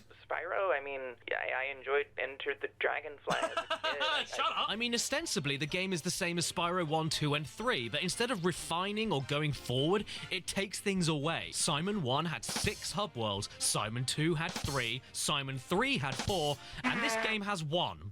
1 hub world. And not only that, it also has 8 levels.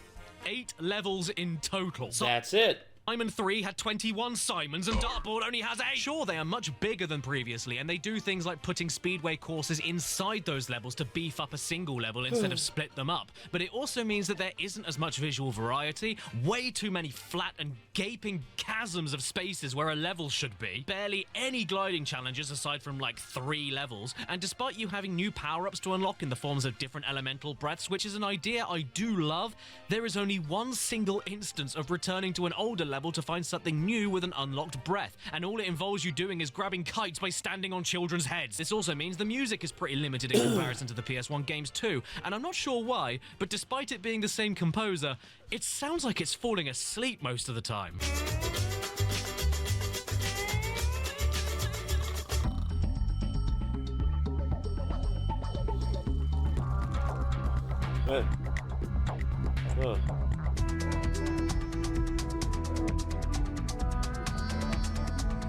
I don't think the music's bad necessarily, it's just too atmospheric and rich for its own good, especially for a game that looks like this. Can't deny though, Cloud9 is a tune. Yeah, it ain't bad. Not to mention, the game is insultingly easy. I breezed through most of it without even thinking about it. Check out this mission from the halfway point of the game. Great! Hey, it's Takahiro! And of course, I'm sure you've all noticed by now, the lag. Now, I can handle a bit of lag, that's not a problem, but what I can't handle is when the lag starts making things run in slow motion. Because when things start running in slow motion, I can't even tell anymore if I'm dumping or giving birth. No. You know, they say things look sexier in slow motion, but I gotta say, with this...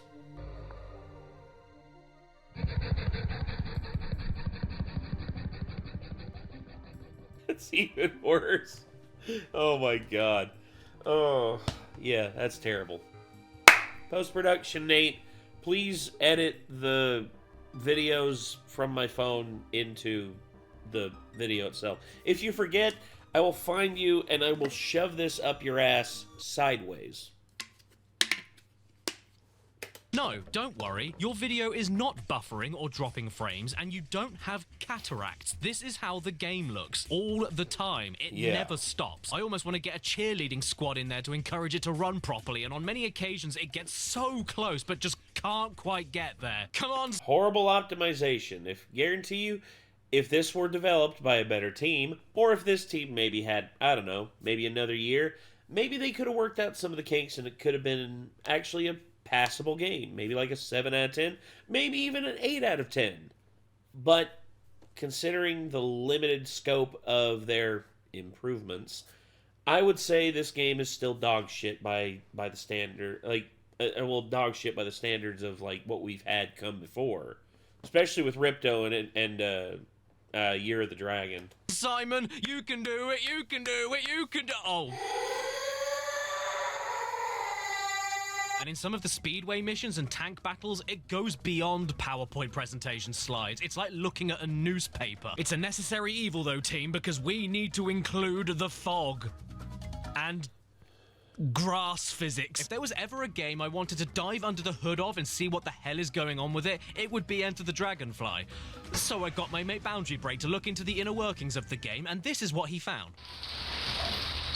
Oh God. Wow, how did the developers leave that in? And even if the game didn't run like a crusty pair of jeans, the whole thing still feels like it's underwater. Movement is so slow and extremely floaty. Sluggy. The gems take 3 years to hit the ground after you break them out of baskets, and oh man, oh geez, are you uggo. I don't mind the general graphics and the level aesthetics. Sometimes it can be quite nice, but what is it with these mouth animations? Is your face trying to run away from itself? You can't just take the low-poly PS1 Toasty Maker mouths and then smooth them out for the PS2. It was charming back in 1999, but in 2002, it all looks like a pair of old socks. And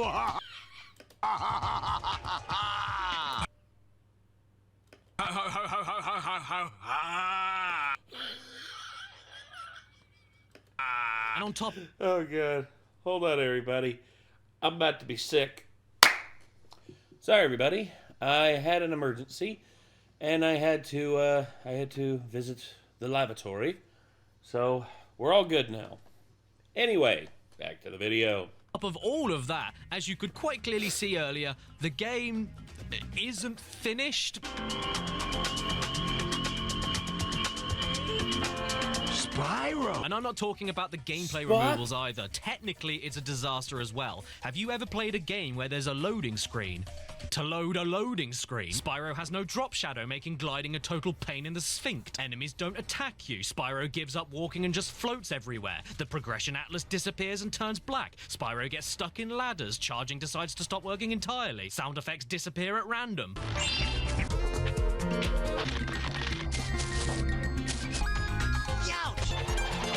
The wing deflect move you unlock, aside from only being needed for one single part of the game, doesn't even make its target when you do need it. Spyro loves to do these random falling animations after charge jumps and completely stop you in your tracks mid-air. The milk breath you get from space candy has no range. What? The camera controls often stop working entirely whenever you move. The camera forgets that it's supposed to be looking at you all the time. Sparks just refuses to eat butterflies when he desperately needs them for extra hit points. The Spitfire machine gun needs to be tapped over and over again to fire instead of just held down. Your flame breath sometimes doesn't attack at all. The characters are always turning into statues, especially during dialogue.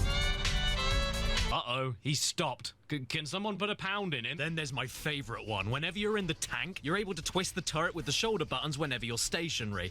But then when you start moving, you're allowed to twist the turret left, but then twisting it right stops working, only when you're moving. This game is incredible. And taking the coding issues out of the way and the gameplay being stripped back from the PS1 days, the game's also unfinished in other weird ways, like with good old Rage Against the Machine Bag, who only appears one single time in the entire game on level 1 and never comes back, which is probably for the best because I don't like your cultural appropriation. And then cultural appropriation. Tell you what, if a Japanese person, a actual Japanese person gets upset about it, then that's cultural appropriation.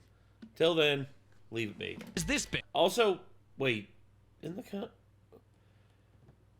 never mind. Where you talk to a monkey, finish a sliding mission, get a dragonfly, and then the game makers forgot to make the monkey offer you an extra dragonfly for doing the mission again on hard mode. So Sparks just turns around to you and says, "Oh, wait a second, there's another dragonfly mission here, but the monkey forgot to tell you about it, so do you want to do the slide again?" Oh, and speaking of Sparks, most of the time he has the same voice in Spyro 3 that I love dearly. Except for one single instance when Spyro insults him and he outright just says the word "Hi." You can look up reviews of this game when it first came out on the internet, but honestly, I don't think it's possible to review this game. They're all just encyclopedias of everything wrong with it. Hey, it's Shadow. So when all is said and done and you can't stomach it any longer, you end up at the final boss, Ripto. Oh, no, wait. I meant the only boss, Ripto. What is this game's daddy issues? And the boss itself is, well, it's on brand, I'll give it that. Also worth mentioning that if you start this fight off, you have bricked your save file and can never leave the fight until you beat the game. So if you're going for 100%, do not go into the boss portal. You'll never come back. The fight itself is pretty but the best thing about it is that after you beat him, you get this cutscene.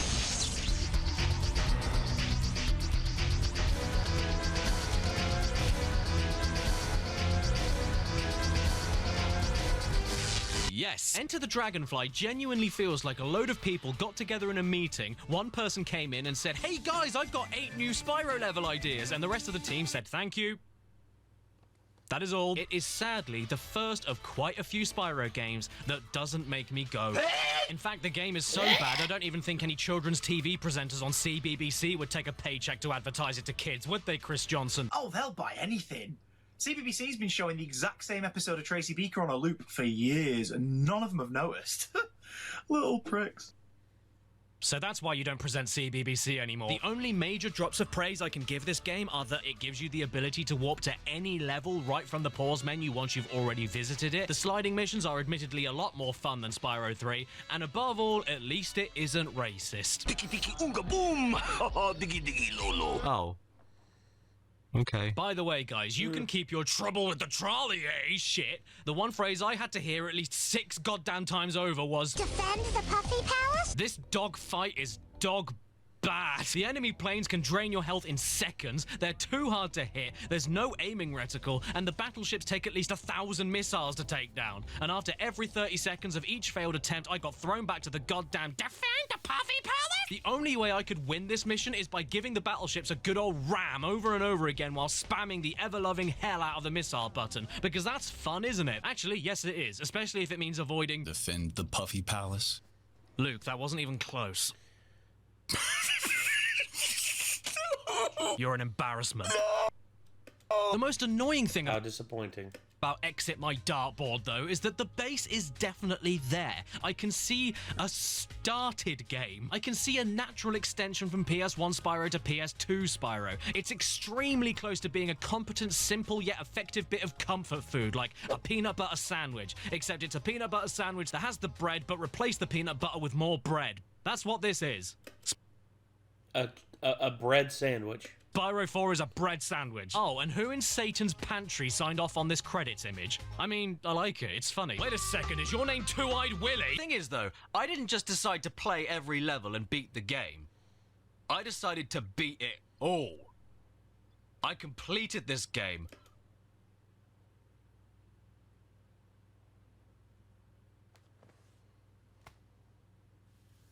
%.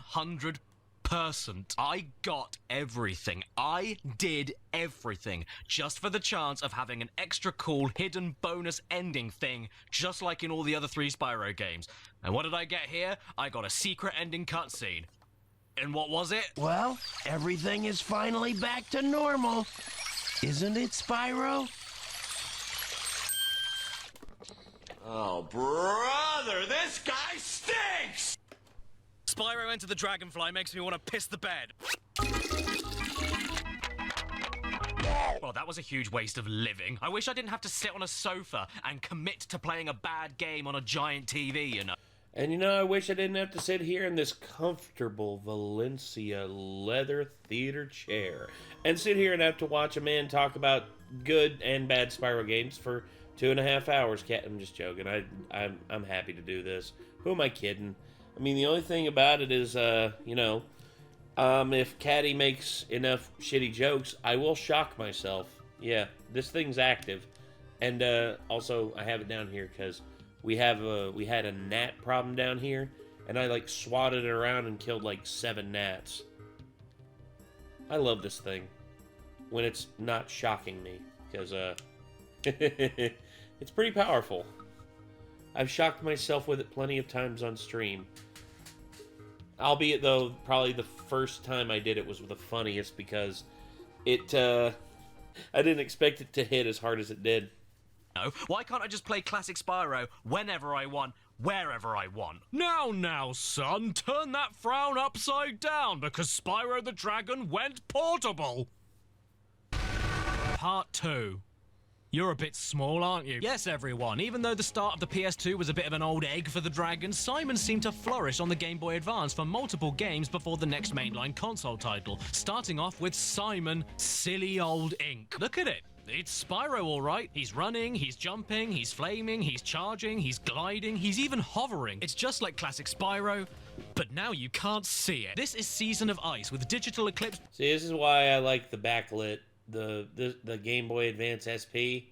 Game Boy Advance SP is where it's at, dude. The clamshell design and the backlight. Oh my gosh, so good. Also, I need to grab a water real quick. Hold on. Sorry about that, everybody. Got me some water, and now I'm going to be making me some more gamer subs. But we shall continue the video right now. Being the ones who made it, and before they even started making the game, they had to leap over one major obstacle.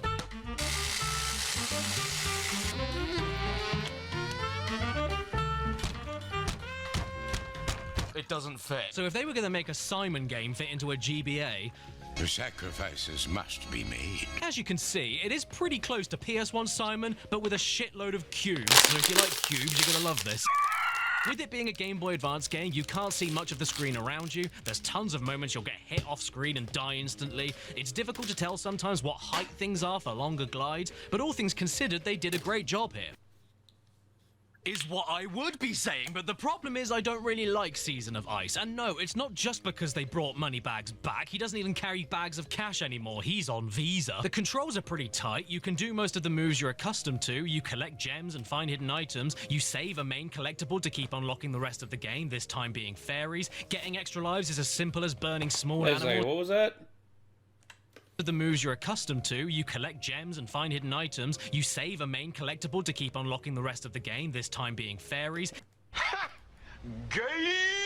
Getting extra lives is as simple as burning small animals, and it only takes 3, 7, or 40 of them. Even Sparks has his own levels again that feel right at home on the GBA. The core is here, but everything around it is all mushy and smelly. The charge is way too quick for the screen size, and if you ever use it for more than a few seconds, there's a 95% chance you're getting prune skin. And yes, you can use the left trigger to look around you, but that's only when you're standing dead still. So whenever you move into another part of the game, you will not see what's coming up unless you keep stopping, looking, and then moving a few steps forward. Oh, leave me alone, you rag! And in the cruelest twist of fate, if you die, you lose all of your progress in the level except for the gems and enemy defeats. There's no checkpoints at all, and with levels like these where everything looks the damn same, trying to re-find treasure chest keys that then stick into a treasure chest you have no clue where it was before, or re-finding all of the optional items to burn around the level for an extra fairy is utterly miserable. Made even worse when you were killed unfairly by an off-screen attack, or whenever Spyro gets hit in general and decides to slide backwards for like 5 hours until he falls right into his tomb. Oh, and even if you don't manage to die and complete objectives that involve exploring these copy-paste box factories, you get forcibly teleported to the middle of Dickville nowhere and then need to figure out how to get back to where you were before. I don't know what square I was at before. The game There's no mini-map.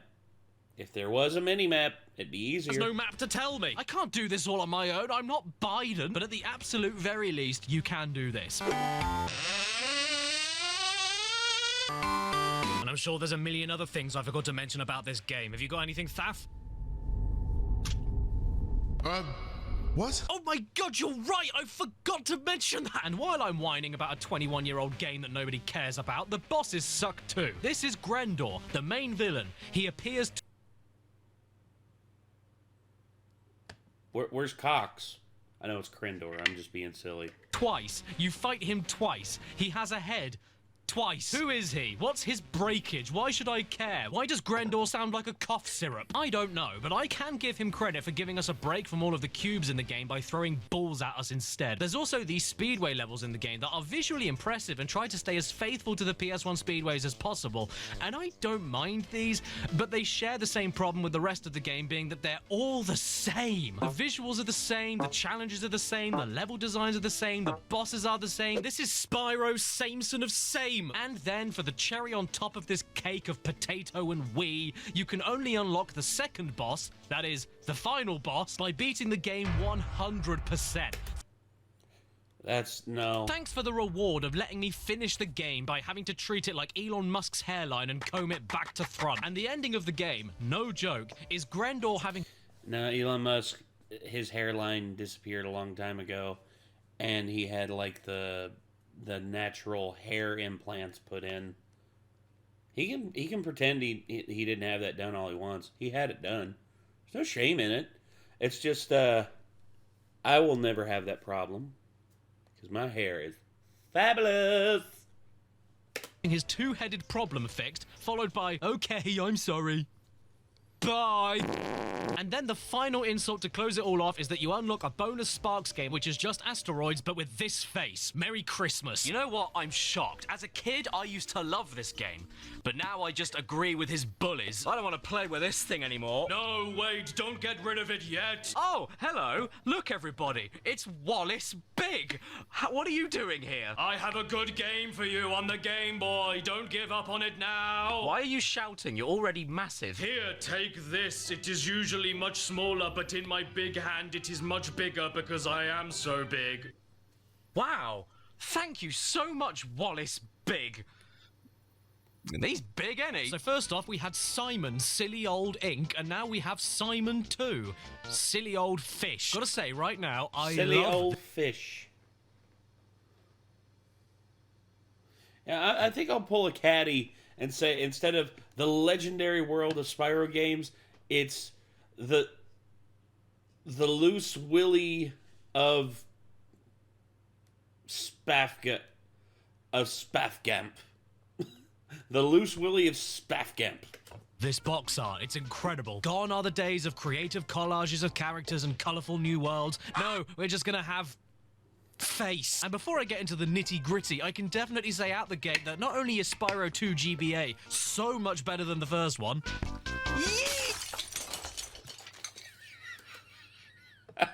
Okay, I've actually done that. But it's also actually probably one of my favourite GBA games of all time. No, I'm not pulling you. This is an unironically great game. And it's the first time for a few games now that I can finally say makes me go... The idea is the same as the first, and from the initial glance, it looks exactly the same. But trust me, it's far from it. I mean, look, it has slopes. First off, the controls are way better. You've got more mid-air control while jumping. You move slightly slower while running and charging, but that just makes it way easier to charge everywhere without running off the stage. The camera moves automatically towards the direction you move, giving you more chance to see what's coming. They brought the changing elemental breaths back from Enter the Dragonfly for different styles of attack and puzzle solving. And yeah, there's puzzles now. It's not just a run around and pick everything up spiel. You have side missions with different things to do, more secrets to explore, money bags. There's no more repetitive speedway shooting sections, and instead these Sheila and Agent 9 levels that offer totally different and fun gameplay styles, like side-scrolling run and gun missions, which I really get a kick out of, or isometric slower-paced puzzle platforming. And Sheila's dialogue face looks like there's power-up gates now for extra powerful breath attacks for further puzzles, or even new ways of exploring the better designed levels. And if you get lost, oh my god, there's... It's a map. It's a map. Hallelujah! It's a map which shows you where you are, blacks out the areas you haven't explored yet, and even shows you where level doorways are on the hub world. Sliding backwards when getting hit has been totally removed, which is great enough on its own, but even if you do die, it doesn't matter because all of your collection progress during the level is saved, except for the treasure chest key. Why? And you don't go back to the beginning of the level because there are What? Don't be mad because I'm doing me better than you doing you. Checkpoints throughout now. And the music, oh, the music is so...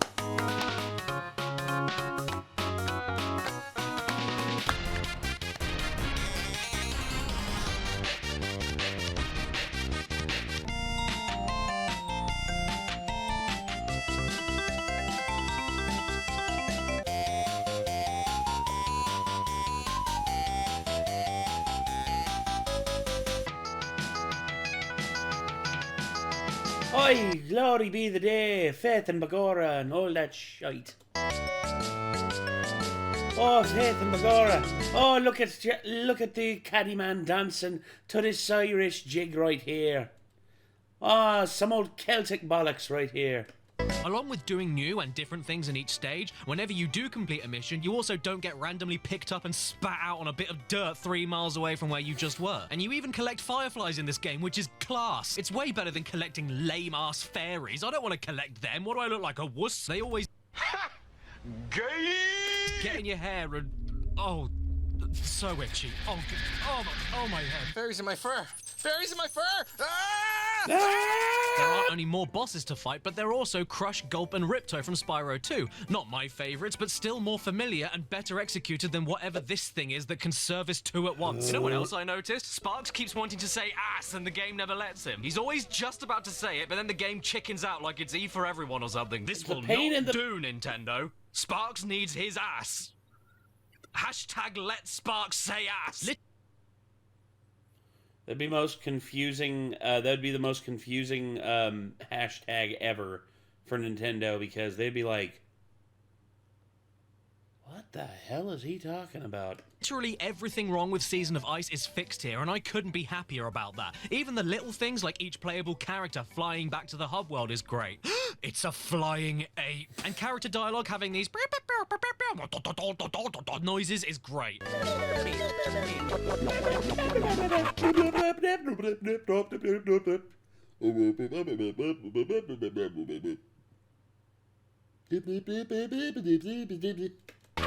It sounds like when I'm trying to fit on a tight boot. I also love to stand on moving platforms and hold the look button down. Bye-bye, Simon. The only part I really don't like is this one mission here when you've got to use electric breath to protect a mouse loading a rocket ship. Mainly because for some baffling reason, the lightning breath just doesn't work, only in this part of the game too. But who cares? I can't be angry at the first video game ever to have a level made out of runny green cheese. I think Todd looking a little tired, don't you?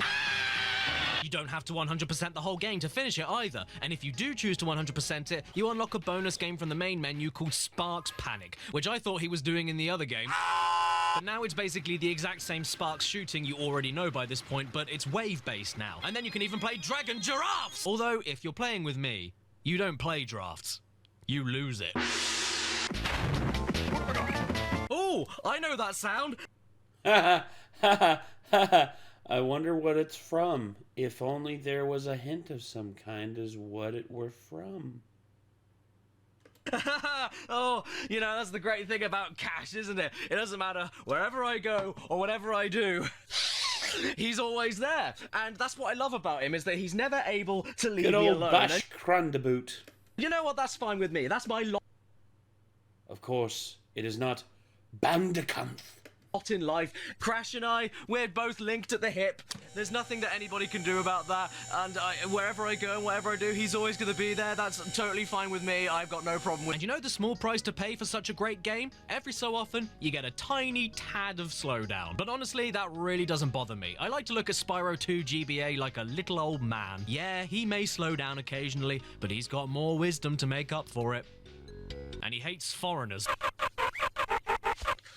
Well, Wallace Big, you weren't lying. This game actually turned out pretty great. So thanks so much for the wreck. Ho ho ho ho, well, you know. No, I don't.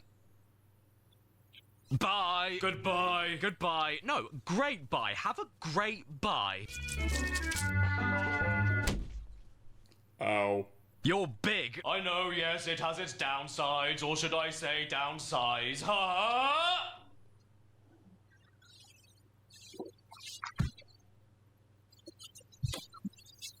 Good masking effect there, Caddy.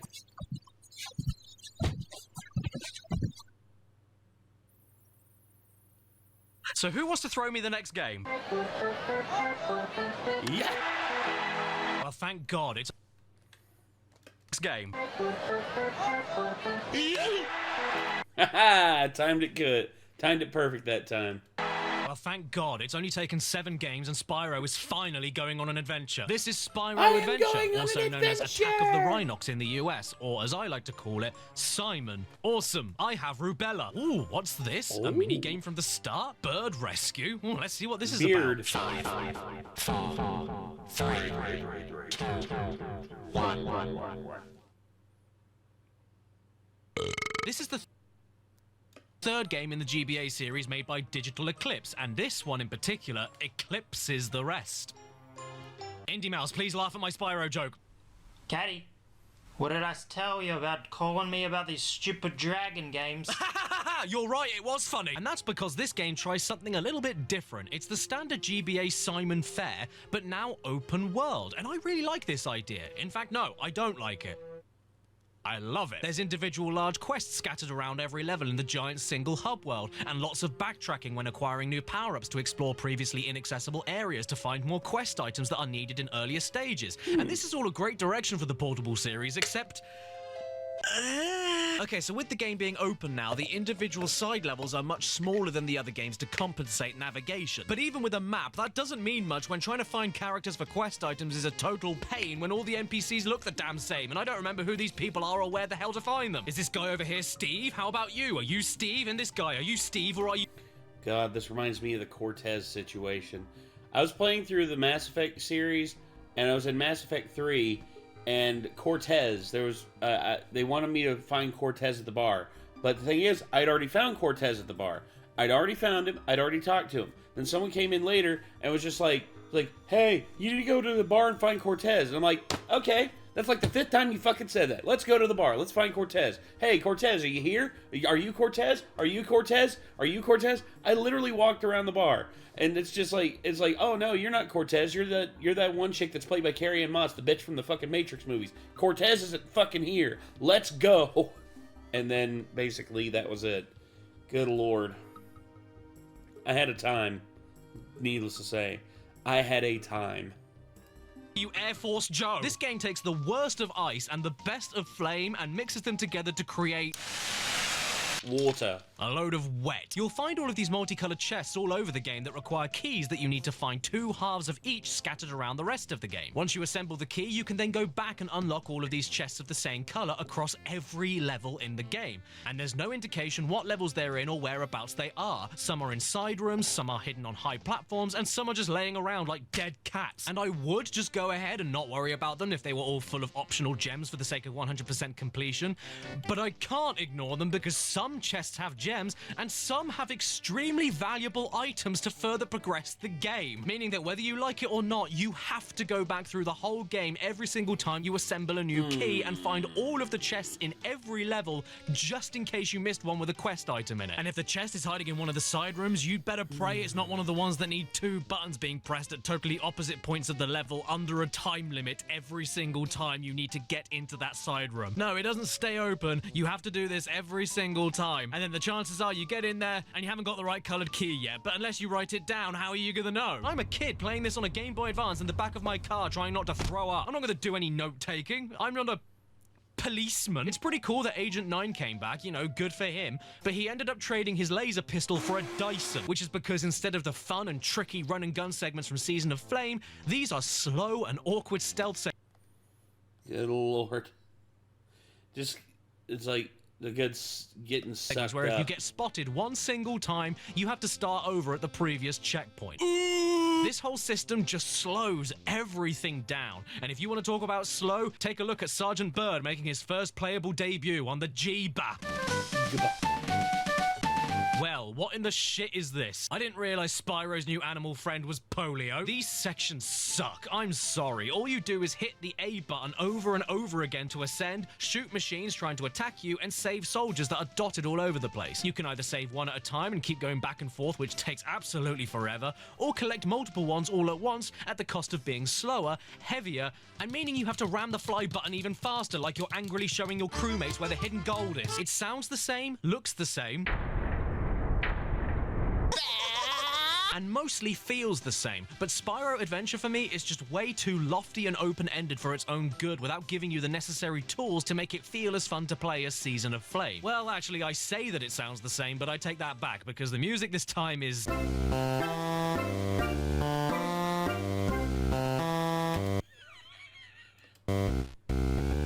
On top of that, you fall through the floor more times than I think should legally be allowed. Agent 9's grappling hook does not work properly. Moneybags is now pink, and most of the missions are now just, well, Spyro, look out! A thief has stolen one of the dragon babies, and you've gotta stop him!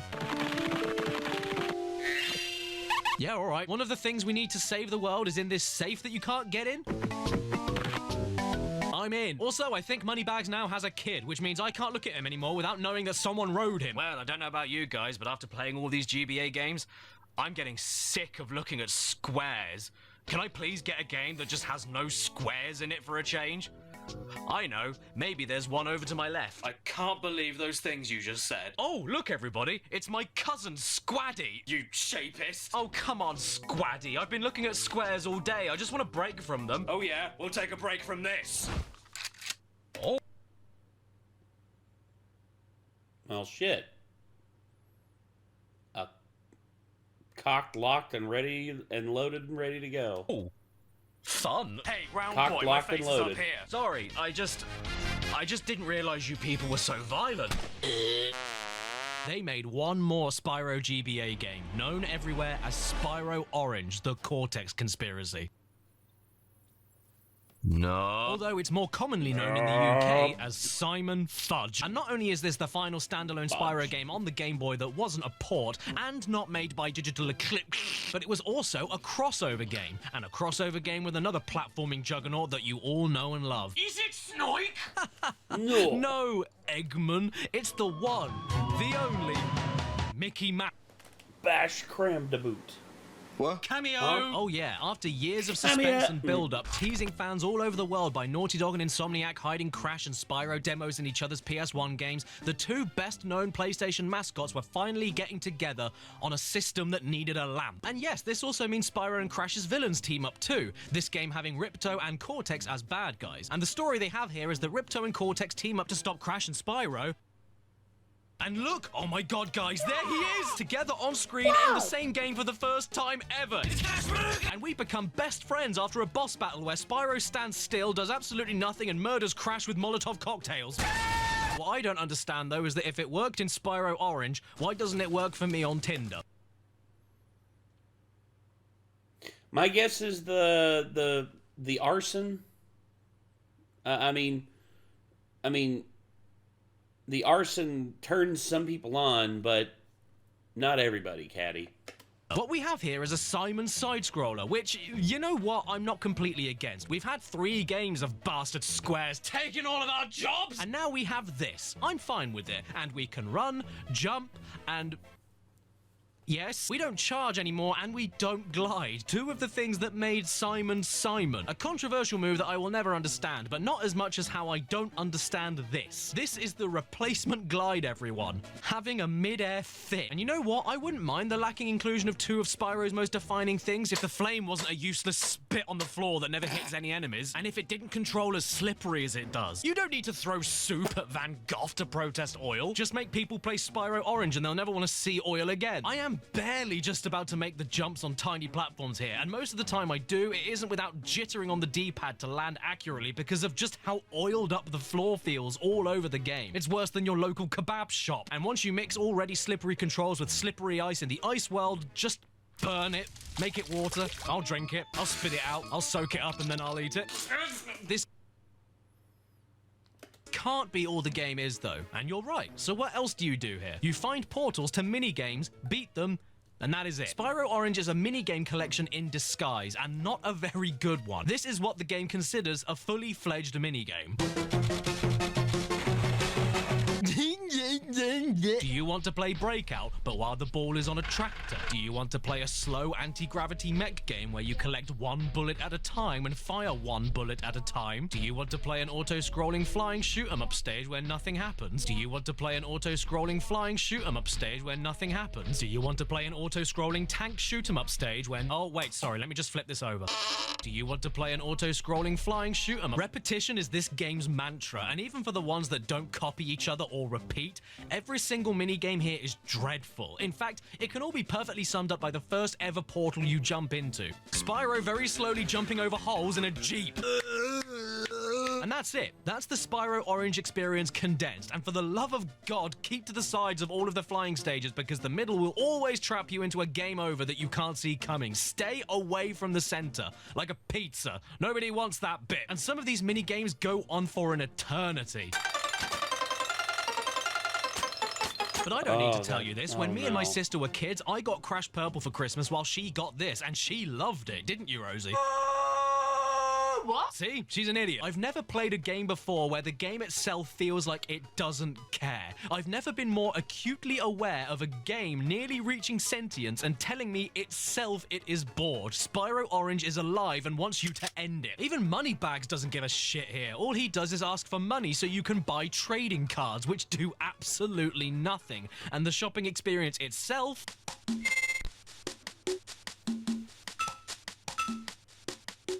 Riveting.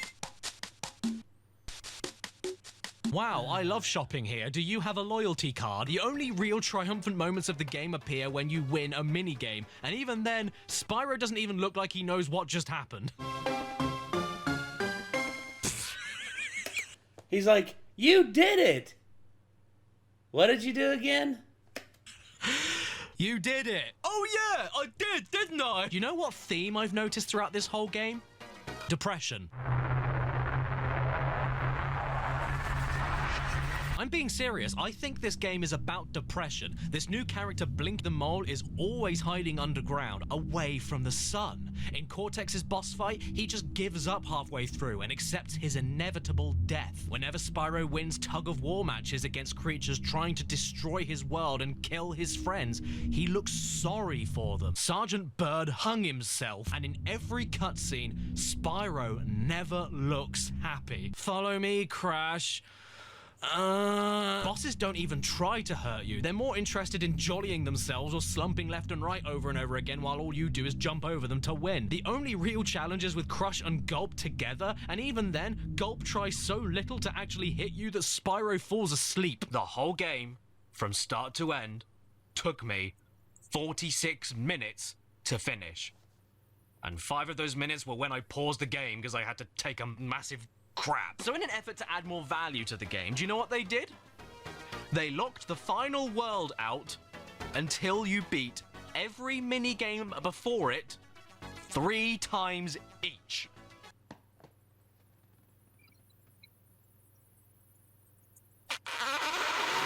What?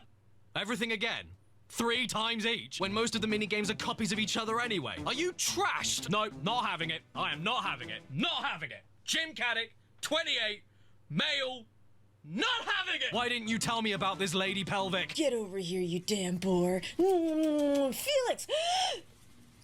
Huh? Oh my god, I'm so sorry for your loss. Let's be real, you'd have to be mental to play the whole game again 2 more times, with tiny little changes in difficulty, just so you could get to the last world.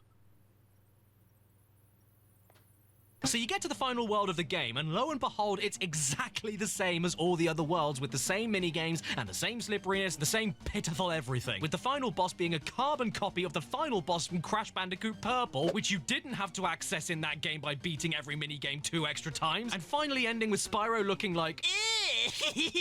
But my absolute favourite bit, the best bit of the game entirely, is that near the end, there's the hardest platforming sequence in the whole thing, full of long jumps, airborne enemies, leaps of faith, and it takes a while to get through it. But once you do get through it, the reward waiting for you at the end is Crash Bandicoot. The hidden secret of the game, locked behind the hardest part of it, is one of the main characters. I'm not exaggerating when I say this is one of the worst games I've ever played. I can't stand it, and I never want to play it again. So long, Scroat.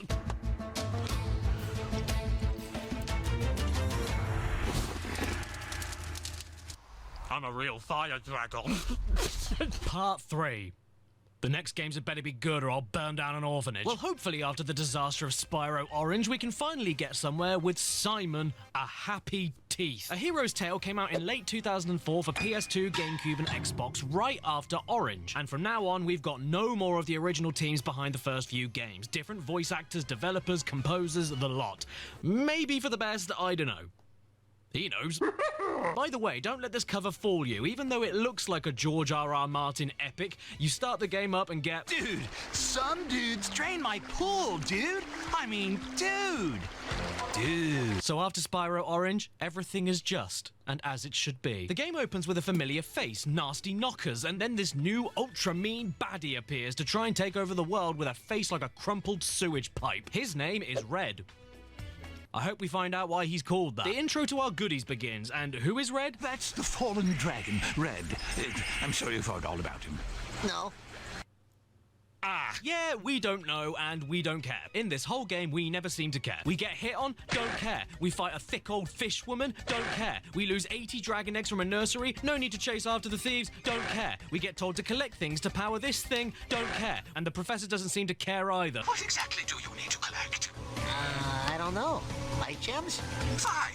You need 8 light gems. You know what? This is just the levity I needed. I really like this. This is actually kind of funny. But hey, you! Who the hell is Red? I'm old. I actually really like the story here. No one gives a shit from start to end, and it's pretty entertaining. Plus, it allows the game itself to be played more than watched, which is good, because Hero's Tale is really good. In fact, no, it's great. Yeah, I said it. These reviews, they're all wrong. Small dark holes. Not a problem for me, Spyro. I'll have that black... This game is another attempt at Spyro-esque gameplay in a more open-world setting. And you know what? It's not the best open-world game I've ever played, but for Spyro, I think it pretty much nails it. Not only is the open-world idea extremely fluid and well-executed, with tons of fast travel stations and a great map system to show where you have and haven't been, but the world you travel to have some of the most engaging and creative gliding puzzles and tricky enemies to get by in the whole series. The movement controls are really smooth, the charge is really snappy, and I love that it gallops this time. It even feels so good to just run around in circles and see how Simon's body snakes around behind you. That is great attention to animation. There's no stiffness, no floatiness, no charge jumping, and no hovering. Okay, it's not perfect. Why is there no hover? Can someone get me my cyanide? Hey! Derek, you are way too eager to give me that. I only want what's best for you, man. Oh my god! That is a baffling exclusion. The hover has been a staple for years, and even on the Game Boy Advance. Why has it gone now? The lack of hover makes some jumps unnecessarily annoying. What? You can pull yourself up from ledges? Good for you, matey bubble bath! Everything else, though, is terrific. Gems fall out of baskets and metal crates extremely quickly, and Sparks picks them all up quicker than you can... And even though, yes, the hover is gone... Bless you. All up quicker than you can... Bless you, Caddy. And even though, yes, the hover is gone, the new double jump is a decent enough replacement. And you know what? I also love the way that you can hold the breath button down now and trail the breath attack for a few seconds to cover more area and distance. It's more like a spray than a breath, but it works great. Even better when you mix in the returning additional elemental breaths. And unlike Exit My Dartboard, each breath provides a brand new way to attack and puzzle solve that all have their own costs and benefits instead of all being basically the same attack but looking slightly different. Fire is the same as always. Electric can penetrate armor but also needs to be held down for longer to kill anything. Ice freezes practically everything, but also means you have to charge into enemies after freezing them. And water breath pushes wood. I hate this breath. You might as well have Spyro spit sand on everyone's face. Hey, Goobus. Goobus, I asked you to animate Spyro eating sand, you waste of space. Okay, hold the phone. Who signed off on this character? No, this isn't a glitch. This is a separate character. It's just another model of Spyro covered in salsa. This is peak character design. I love it. Oh, also, the power-up gates are back for invincibility and supercharging. Always a pleasure to see. This genuinely feels like a natural evolution from PS1 to PS2 for what a Spyro game should be aiming to try and do for a new generation. I really dig it. And it has been way too long since a Spyro game has made me go... The bosses are also actually bosses again, thank bosses. You've got Nasty Nork with his very supportive bra, and he is a little easy, yeah, but he's boss 1, and he puts up way more of a fight compared to Spyro 1 as a final boss. Then there's the Sea Woman, who is, honestly, completely pathetic. I'm going to tear you to pieces!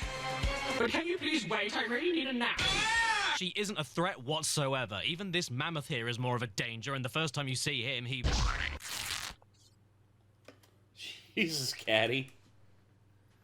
Rip. Relax, buddy. Spyro's still alive. I know, because if he weren't, we'd be going back to a previous save. Oh yeah, speaking of you, this is the first game in the series where we can actually control Hunter. Well, you know, on the ground and not flapping. And I find it really fun. It's basically more of Spyro's gameplay, but with quicker movement, no glide, and a focus on long-range arrow combat and puzzles. It's like a fast-paced Zelda minigame that allows you to jump and climb much easier, and I welcome the switch up whenever it happens. You see this cave behind me? Well, it looks like you're not gonna fit through there. You know what? You're right.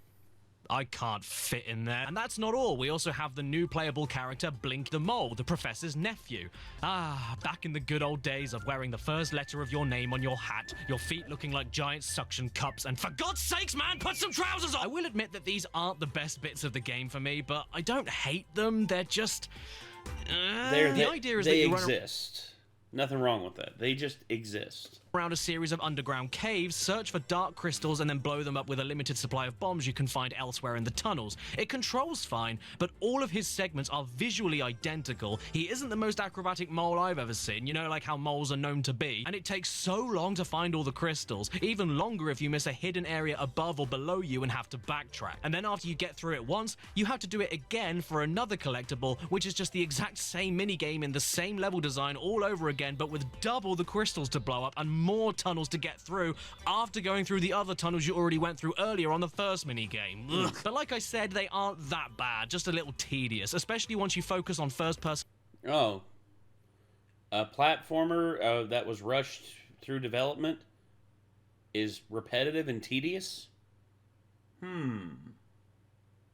Yeah, that tracks. And aiming for clearing out enemies, and realizing that the butt squash move is probably the best move he has for fighting in close combat. Don't bother with the gun, and don't bother with his punches. Then there's Sergeant Bird. Yes, he came back. Sadly, his free-falling exploration is gone, his unblinking eyes have gone, his butt crack is gone, and his walking speed is... But...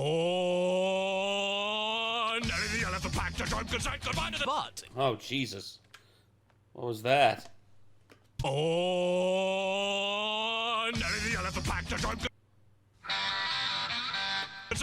But even though I used to loathe these parts of the game as a kid, because, I mean, he's not how he is in Spyro 3. He's not even using his arms to fly. He's not a real penguin. I actually massively enjoy them nowadays because they are this game's version of the classic PS1 speedways, but with the ability to fire locked-on missiles on the targets from really far away while flying another direction to find and hit something else, and drop bombs at the same time to tackle multiple targets at once in front of you and below you. These are pretty great. I don't mind playing them once and then again with all the targets being rearranged. You are all wrong about this, but I'm insecure about my thoughts and I'd need someone else to agree with me. And luckily, Chadtronic does, don't you? So I lost my deposit because they said there was too much poop on everything, and Too right. Then you have Sparks being playable again, and... Spyro, you'll never fit into that crack. These parts are the worst bit of the game. They suck. They're annoying. You can barely see what's coming to maul you because Sparks' enormous fat ass is always taking up the whole screen. His bullets don't really feel like they hit anything reliably, and there are 0 invincibility frames, meaning if you get stuck in a collapsing ceiling, you can lose all of your health in a matter of 2 seconds. Oh yeah, you also have to play these twice as well, and the second attempt throws more enemies and less power-ups to help you out than the first attempt. You will enjoy it. Do I want to play again for fun? Are you high? Oh yeah, I completely forgot to mention Moneybags. Yes, he's back now, and for the first time, I don't mind him here. He sells extremely useful items all over the place for you, like the ability to carry more than 1 chest key on you at once, double gems for a limited time, an extra shockwave power-up for your head bash, and a variety of handy elemental breath bombs that I used all the time. None of which is an issue to me because gems themselves are not part of completion now. They're currency. And to be honest, I can't be upset with someone that thinks I'm his sugar daddy. Ah, there you are, my favorite wallet. He's a communist! Wrong flag. And also, I think he's forgotten my name. Oh, hello, Ed. In terms of presentation, I think the game looks incredible even to this day. The character animations are really impressive, and the soundtrack is one of Spyro's best. Fredneck. That's, yeah, that's good. I like that. No sarcasm. Sarcasm? What's that? Oh, no.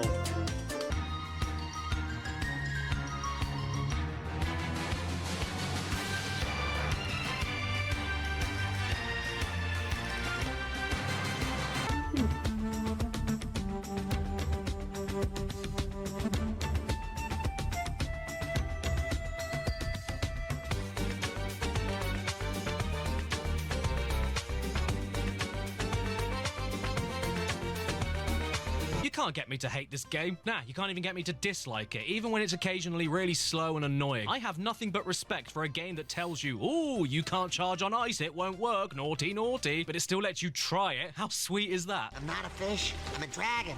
Oh, a sea dragon. Got it.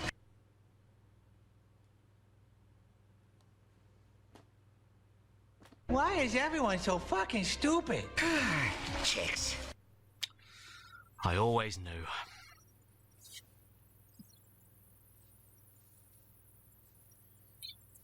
cancelling. So you've beaten the game, explored all the world, swam around looking very important, and find Red the Dragon, who I still can't work out where his name came from. And like the other bosses in the game, he isn't that hard. In fact, you fight him twice in the game. The first time where you can just melt all of his attacks before they touch you, and the second time where he becomes a Gundam. Don't let that intimidate you though, because when you get his own minions to shoot him back, he just stands there and allows himself to die. And in the ending cutscene, he gets put in a bottle and the game stops.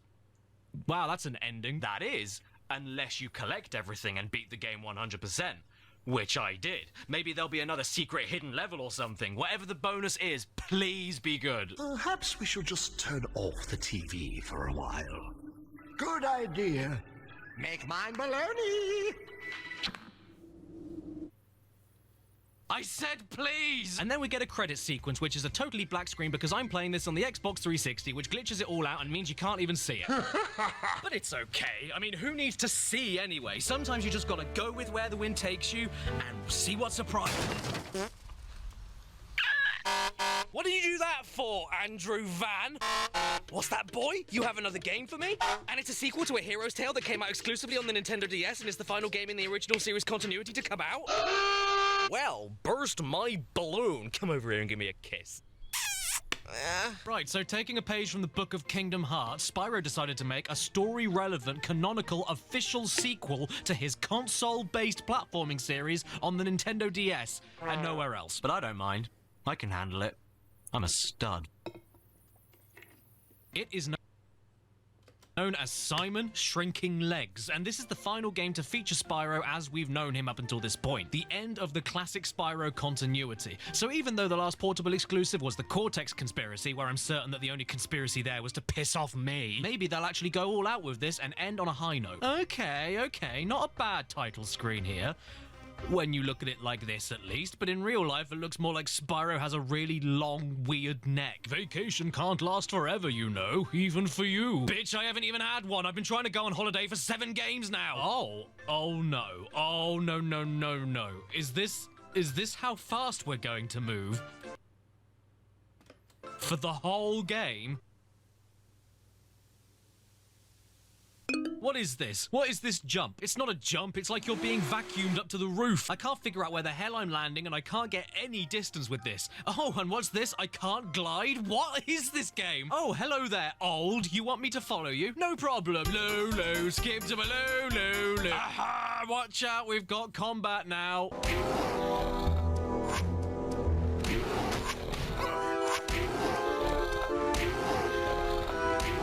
Did you know this game was made by Amaze Entertainment? Well, now I can see why. It's terrible. But I'm gonna calm down.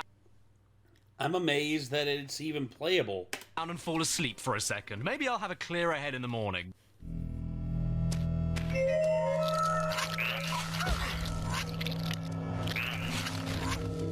Okay, what is this massive screw-off? What is that thing? What is that? What is it? Ah, get away from me, you eyeball-leggy Johnny! When did this game decide to become Siren Blood Curse? Why didn't you warn me? Oh, wait a second, you did. Shadow Legacy is an action RPG, which is not a thing I was expecting to say today. You explore the world, fight enemies to gain XP, use magic spells, level up, and use the touchscreen to cast spells, which feels completely tacked on and unnecessary, just like a real DS game. And very similar to how this game moves the main storyline onto the DS for no discernible reason, the gameplay is kind of like Kingdom Hearts as well. If Sora went around headbutting everything in place and had a bath in glue without a shadow of a legacy. This is the slowest and most boring action RPG I've ever played. And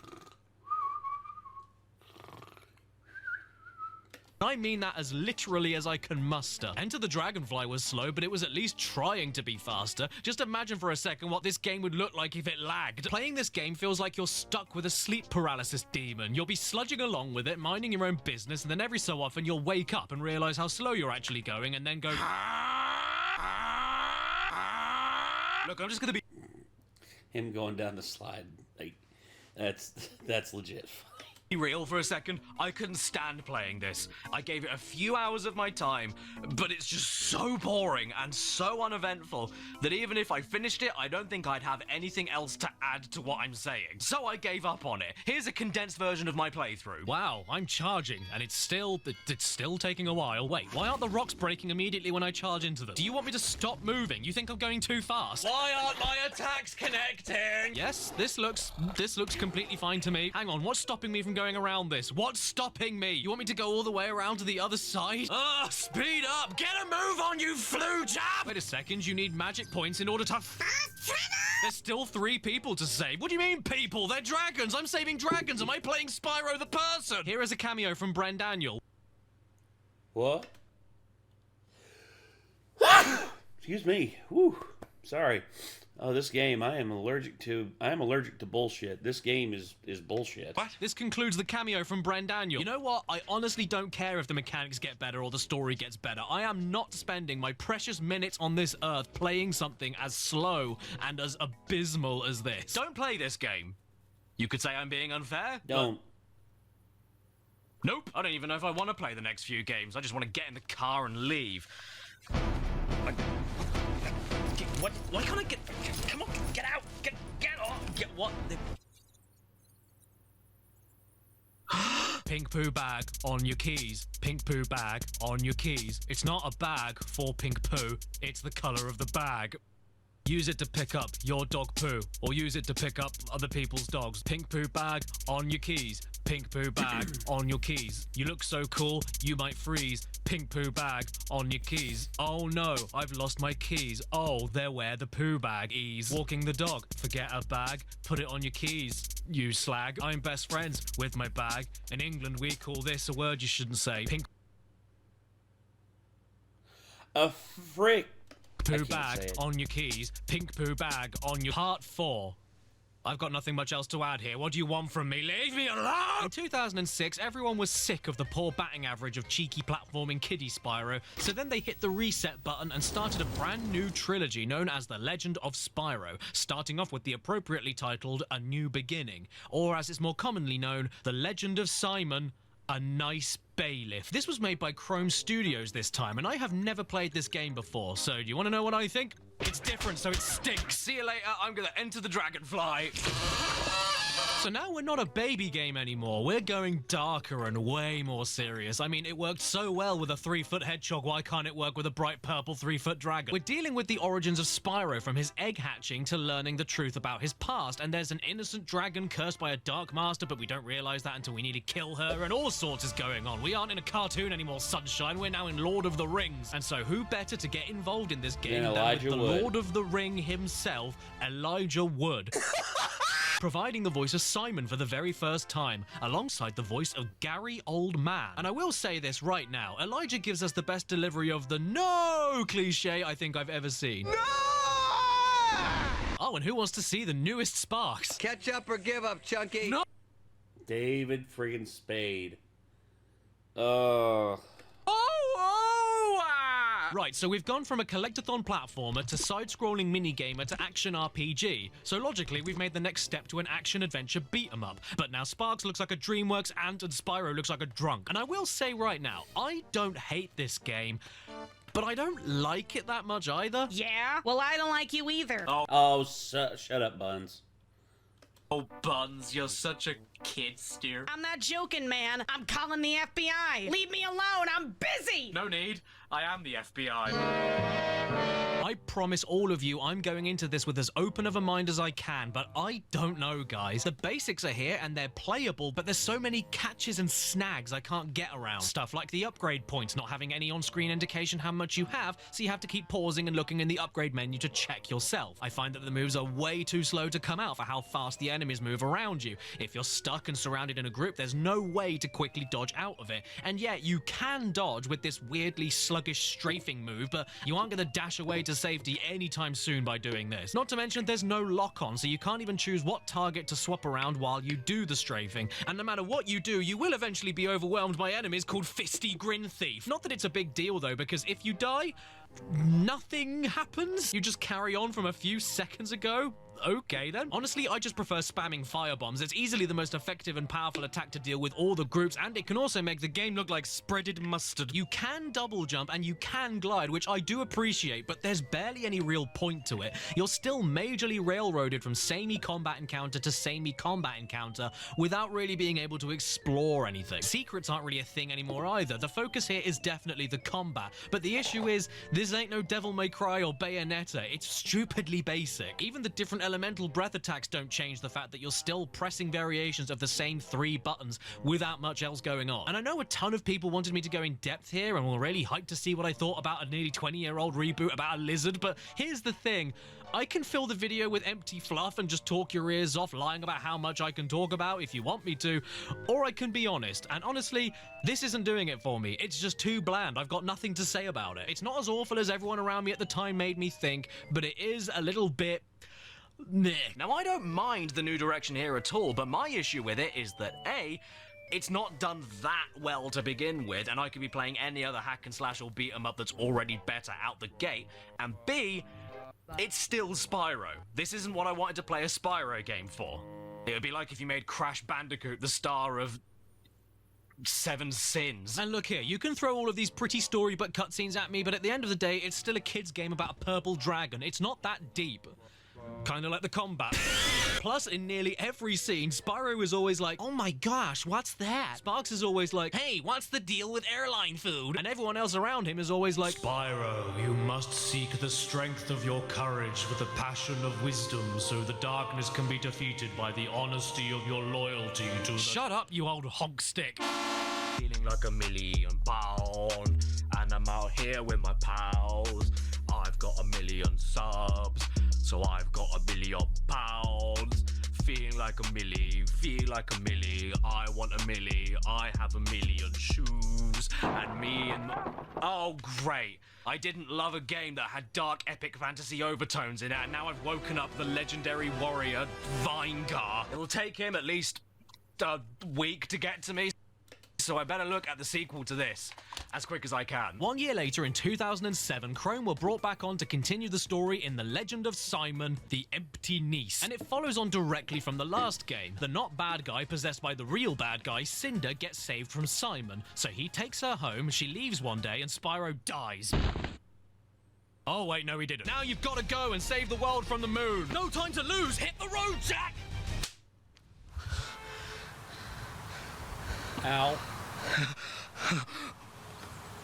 Spyro the Eternal Night is nearly exactly the same as before, so automatically I know I'm not going to love it, but there are a few neat little additions here. There's added slow-mo to take down animations, there's more areas to explore for upgrade material, which is very welcome, there's way more jumping and gliding sections to break up the combat, the elemental breaths actually provide you with different kinds of attacks rather than just different coloured variations of the same basic attack, and this final blast move looked cool before, but now it can rip through the fabric of reality and turn Spyro inside out. On paper, I should really get along with this game, even though I still don't like how Sparks looks like the mask and Spyro somehow looks even more oblivious than before. Spyro, your place is here. Your destiny is here.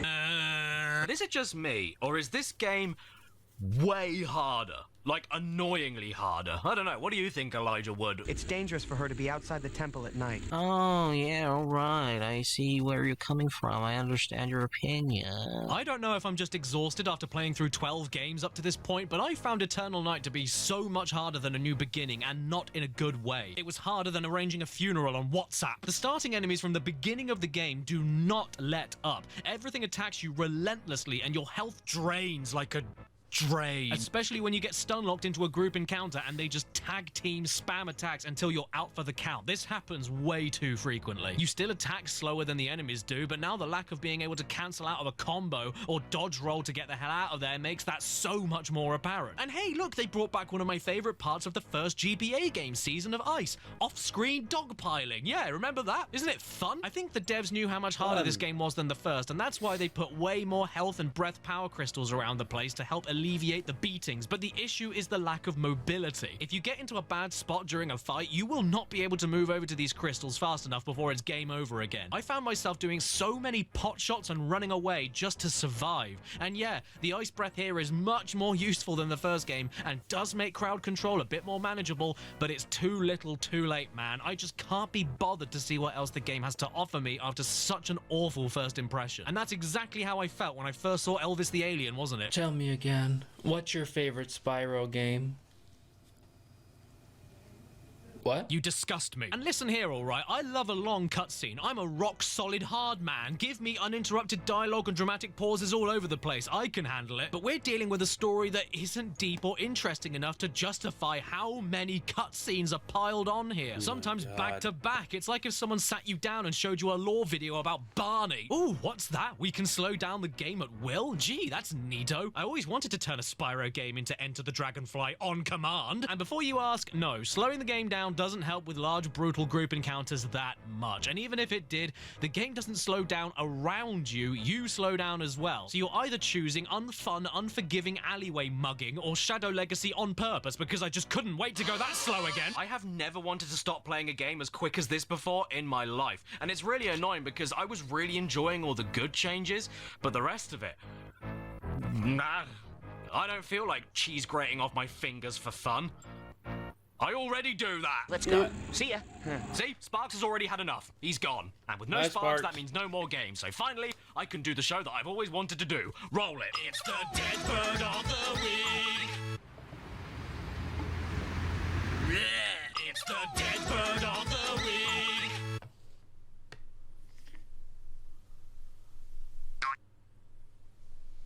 There's one more, you inbred. Oh, Vega.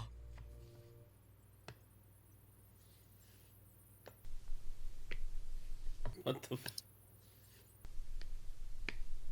Okay guys, we're nearly there, I promise. Dawn of the Dragon on the Xbox 360, also known as Simon Door of the Door. And I guess Chrome Studios won't trust it anymore after the reception of the last two games, so for the final game of the trilogy, and indeed the final game in the whole Spyro timeline, Sierra Entertainment hired a new company to make this one called Time to pop this mummer in and bake it at gas mark 10. Oh god, oh me oh my, I've got to make another video about these things, haven't I? Okay, here we are, Xbox 360 dashboard. Haven't looked around it for a while, but yeah, it's...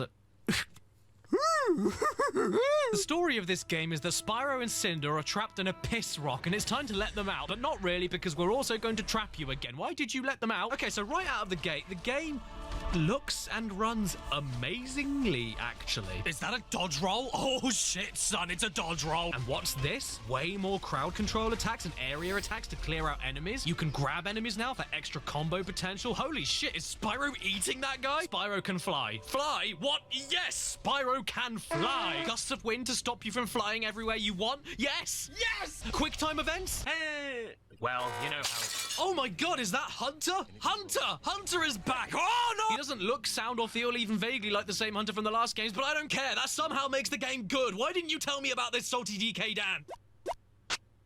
What? Yeah, I thought so, bastard! What's this? A vat of extra platforming challenges based around gliding and climbing to reward you with hidden upgrade materials all over the place? Character switching for entirely new elemental breath attacks that can be used for combat and way more puzzles to solve?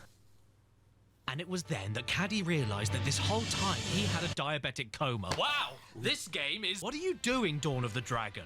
I like you? No, in fact, I really like you. I can't believe I'm saying this, and I'm sad it's taken until the third game of the reboot trilogy for me to say, but this is legitimately an extremely good game. It's got the balance between explorative collecting that Spyro is best known for and the combat that the Legend series is best known for, and merges them seamlessly while improving the combat of the Legend series. It really helps how there's like a million new moves to play with instead of the same handful of combos we had before. There's ground combat, aerial combat, grabbing combat, and the breath combat is tons better. You've got fire, ice, electricity, and earth all unlocked from the start and do even more different things than they've ever done before. Some are great for group damage, some are great for dispersing crowds, some are great for stuns, and some are great for continuous gradual damage. And with Cinder now being playable, you can switch to her whenever you want and pick her elemental breaths. Poison, fear, shadow, and wind.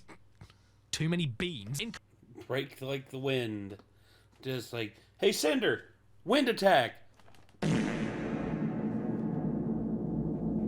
Combat, you still don't have a lock-on feature, but it doesn't matter because not only do you have a dodge roll to better position yourself to avoid damage quickly, finally, but most of the time the camera ends up being locked onto a scenario and pulled back like a PS2 God of War game, allowing you to see the whole battlefield, making off-screen threats no issue at all, and when the camera control is given back to you, my humps. Look at this. There are multiple large, sprawling open worlds with tons of secrets and optional routes to explore, with gorgeous music in the background. Yeah, sure, whatever, the game slows down in bigger areas, but it's a small price to pay for what is the most liberating and unironically magical Spyro game so far. This is so good, dude. It took another 4 games for me to get to this point, but I'm so happy to play another Spyro game that makes me go...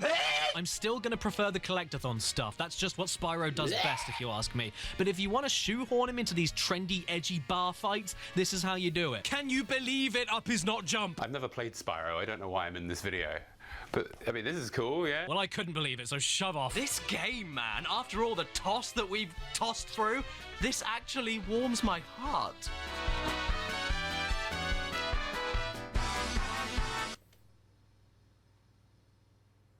I think you may need to go to the hospital there, Caddy. Am I dead? There's no time to die! Ah! Hi. I'm Long Dennis! Oh yeah, how are you doing, Long? Well, you know, I'm just being Long! Can you get out? But before I go, it's time to play!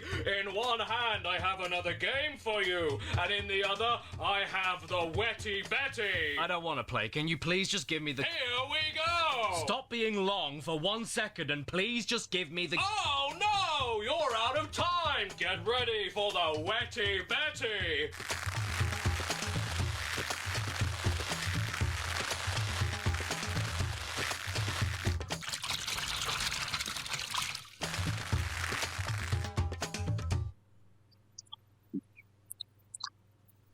Well done! And for being such a good sport, have a bottle! Oh! And here is your prize! No! Skylanders. Long Dennis, I never want to see you ever again. Oh! Yeah, I know. For most normies, Spyro ended as a series in 2008 with Dawn of the Dragon. But no, mate, if you want to call your game Spyro's Adventure, you're damn sure gonna make it into a video about Spyro games. Released in 2011, the first Skylanders game was, at least originally, yet another Spyro reboot for a younger crowd. And the best way to go about that is by turning the adorable little boy into a vampire French bulldog.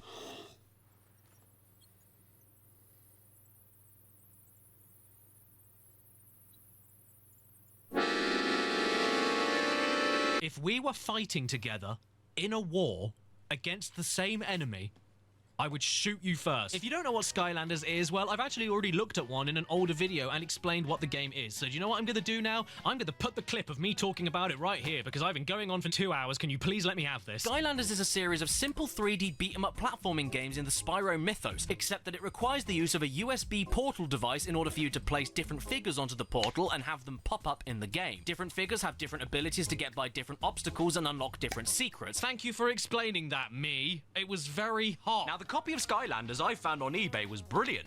Want to know why?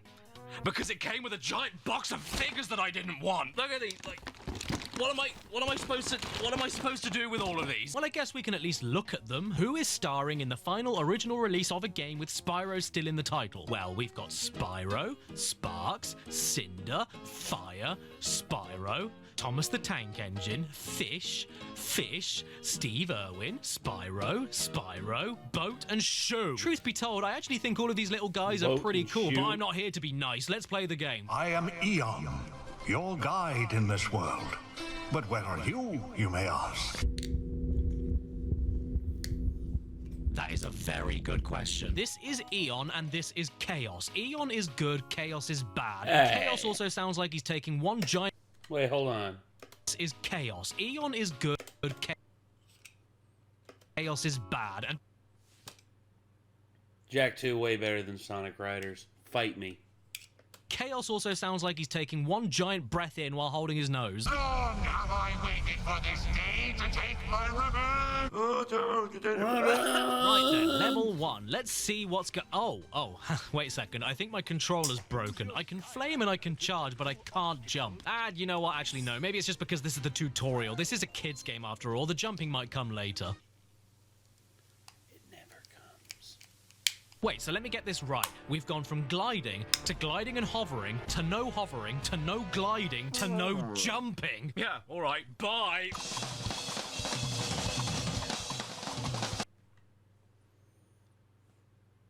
Yeah, all right, bye.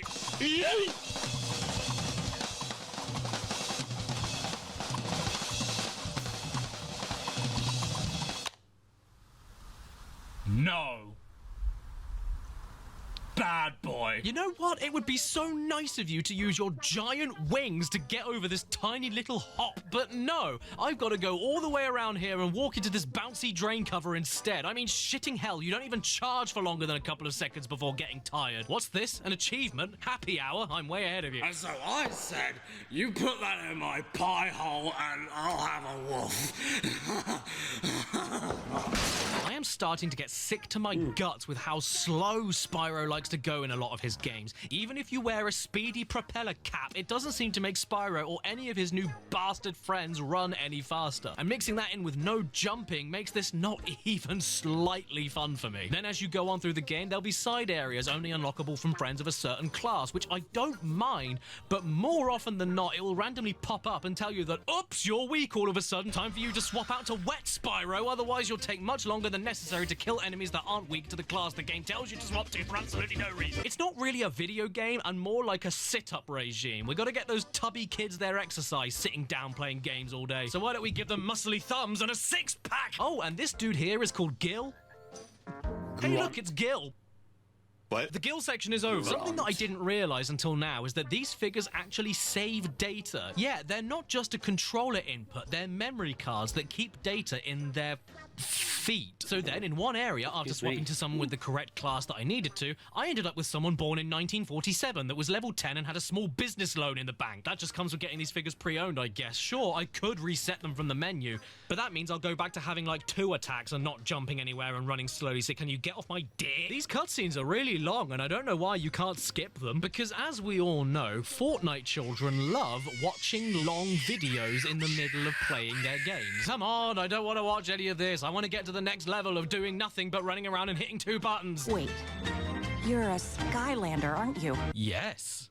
And you're a golf club, aren't you? Sorry about the lint balls, Hugo, but we were able to rescue Callie. Hey, Peter. I'm in the Skylanders game. What do you think? Remember the time we saw Spyro the Dragon? And I was a freak! I know what you're thinking. Surely this isn't all you do in the main game, is it?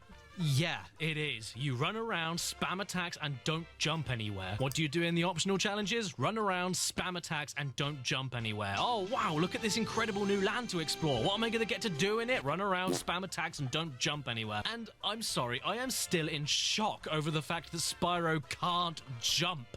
Spyro the winged beast can't get over this tiny gap. So how does he get over the gap? He assaults a tortoise and shoves it into the gap to walk on top of it. That's how Spyro gets over a gap. I'm playing a game called Skylanders where you are unable to ascend towards it. Here's a tower I've got to smash. Don't you like smashing? Smashing is fun, right? Well, here's how you smash in Skylanders. Up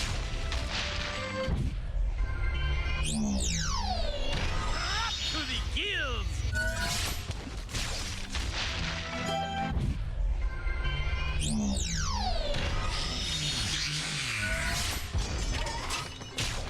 Even when you get to something completely different, like a turret section. In A Hero's Tale, the turret sections were frantic, extremely fast, challenging, and honestly, I kind of enjoyed them. But here, you...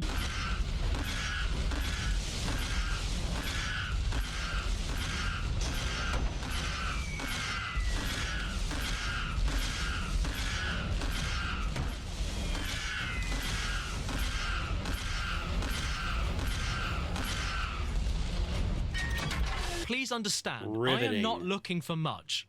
like Gandhi at a Christmas buffet. I don't need to own the world to be happy, but I physically am unable to understand the appeal of a game like this aside from the figures to collect, which you can do anyway without playing the damn game. And it's also great to play the game and then get constantly advertised to about the other figures I can get. Hey, thanks for buying our game, kids, but your parents didn't get you enough. Silence, Grubsy! Without the figures, what is this? It isn't really anything, and it definitely isn't Spyro. It's transparently obvious that the subtitle Spyro's Adventure was slapped on to sell a brand new IP nobody would care about if he wasn't on it. Parade his corpse over the front of the box to pretend it's his game. But hey, it's like Project Spark with Conker. Oh my gosh.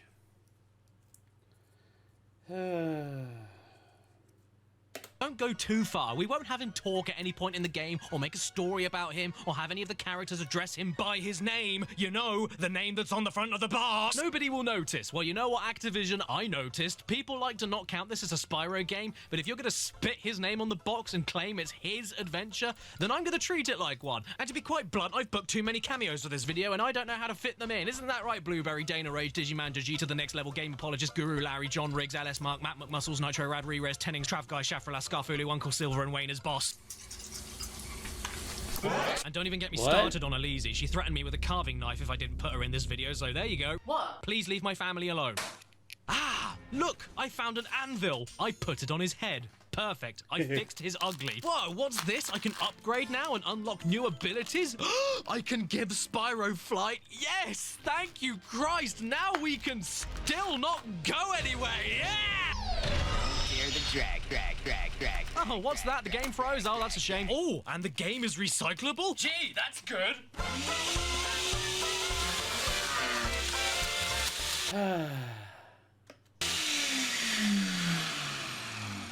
I did it.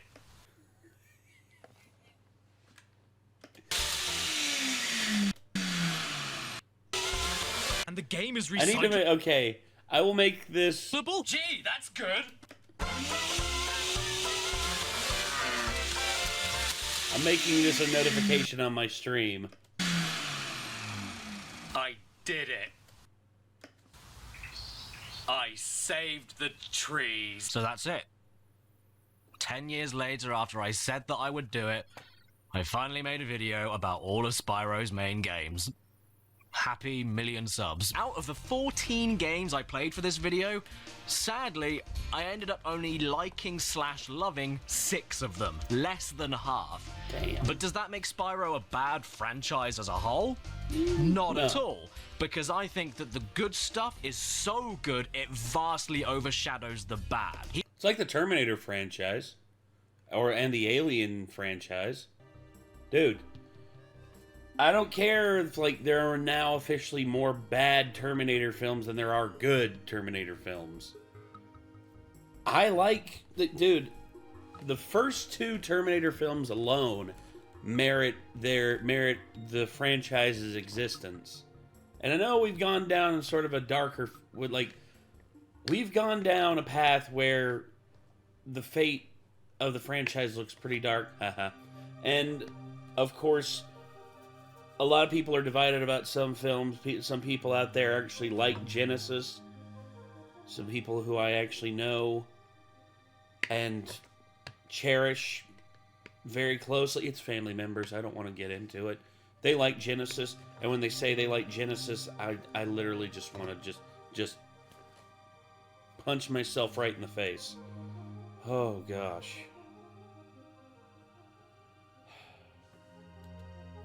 But it's like the Alien franchise as well, you know, Alien, Aliens, and of course, I haven't seen Romulus yet, but people say Romulus is really good, and I need to check that out. Not Alien Covenant. Screw you, Ridley Scott. You ruined a potential great opportunity for Sigourney Weaver and Michael Biehn to come back to the franchise. You ruined it. You ruined it. He is a dragon of quality, not necessarily quantity. And to be fair, it does take a lot for something to make me... And you know, there's definitely still a market for Spyro to come back. I mean, we all saw how great the Reignited trilogy was, for the most part, so I... What? It's great. I'm not against giving him another It's great. From what Nick has played of it, Nick likes it a lot. I mean, Christ, if Cash Banuka can get an official, proper 4th game 20 years after the 3rd one, why? Even though Wrath of Cortex technically is the 4th official Crash Bandicoot game, but that's neither here nor there. Can't Spyro. And yeah, that's exactly why I think Caddicarus would be a really good addition to Pokemon. I couldn't have said it better myself. Actually, yeah, I could. I don't think it would harm Simon by giving him a proper 4. That isn't this. But for now, the only question I want an answer to is, what do I do with these?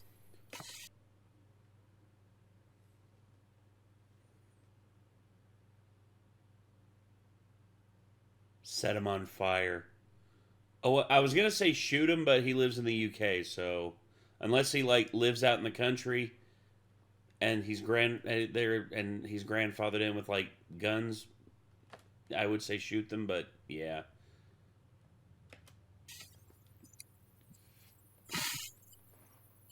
Well. Ah, bonjour everyone. It's me, the chef. Sandwich! And you just caught me in the middle of reading the Pooh cookbook. Very disappointing. 2 stars. No shit in it. But today I also have a new recipe to try. Skylander's sausage. The first step is that you want to put the heat on as high as possible, and then you get the vegetable oil and zoom. While they're waiting for everything to... Not vegetable oil, dude. Use avocado oil.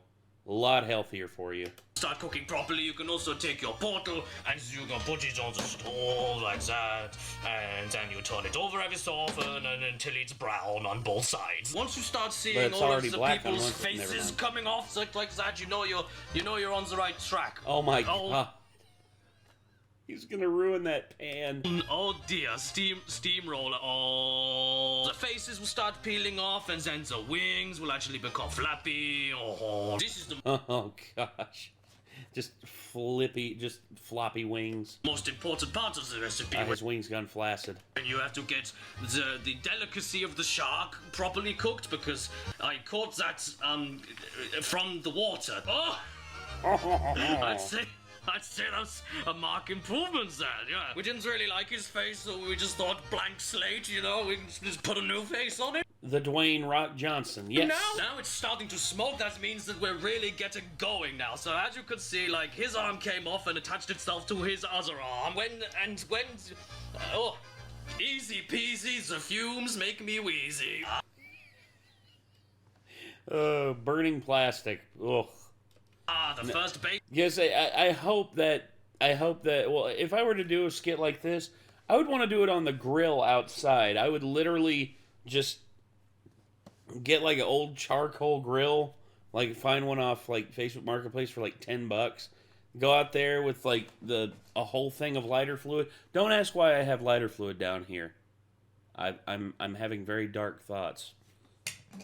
Face has come off. Hello, feet. Hello, lady. Or what used to be a lady. Spyro is going... Oh, he's bronzing. Look at that. He looks like some sort of special gold you find in the mine. I'm very happy with how this is all going so far, but, I mean, God, don't do this. It's... I'm crying. Don't do this. I can't actually handle the smell anymore. I'm feeling sleepy and my mouth tastes of coins, so I'm going to pass you on to my sous chef. Aha! Bonjour everyone! It's me, the sous chef, Pizza! We have to cool it down with the water, and then eventually, after it's swum around in its nice little pond scum, we have to pick the best pieces to put in the sausage. And sadly, all of these pieces here, even though it's very high quality meat, it's all kind of congealed together, and we can't fit that in a sausage. So I'll probably serve that up with some onions and mushrooms and have a nice steak. But we can at least put Spyro and tree in there? Now, we have to do the most important bit. We have to get our sausage links out. Just like here. Oh my Luckily, gosh. They come individually wrapped for your convenience. We go, and then we unravel. Is that an it. action? Look at that That's just a perfect condom. sausage skin. Put Simon in there. That's just a condom. Yes, and Wait a second, what brand is that? the most important bit, we have to get our sausage links out. The naked what? Just like here. Luckily, they come individually wrapped for your convenience. We go, Convenience. and then we unravel it. Look at that perfect little sausage skin. It is literally a condom. Put Simon in there, yes, and I'll also put in the lady's feet. I'll put that in there as well. There you go. We have Skylander's sausage, ribbed for her pleasure. Ribbed for her pleasure. Ribbed for her. Ribbed for her. Ribbed for her. Ribbed for her. Ribbed for her pleasure. Ribbed for her pleasure.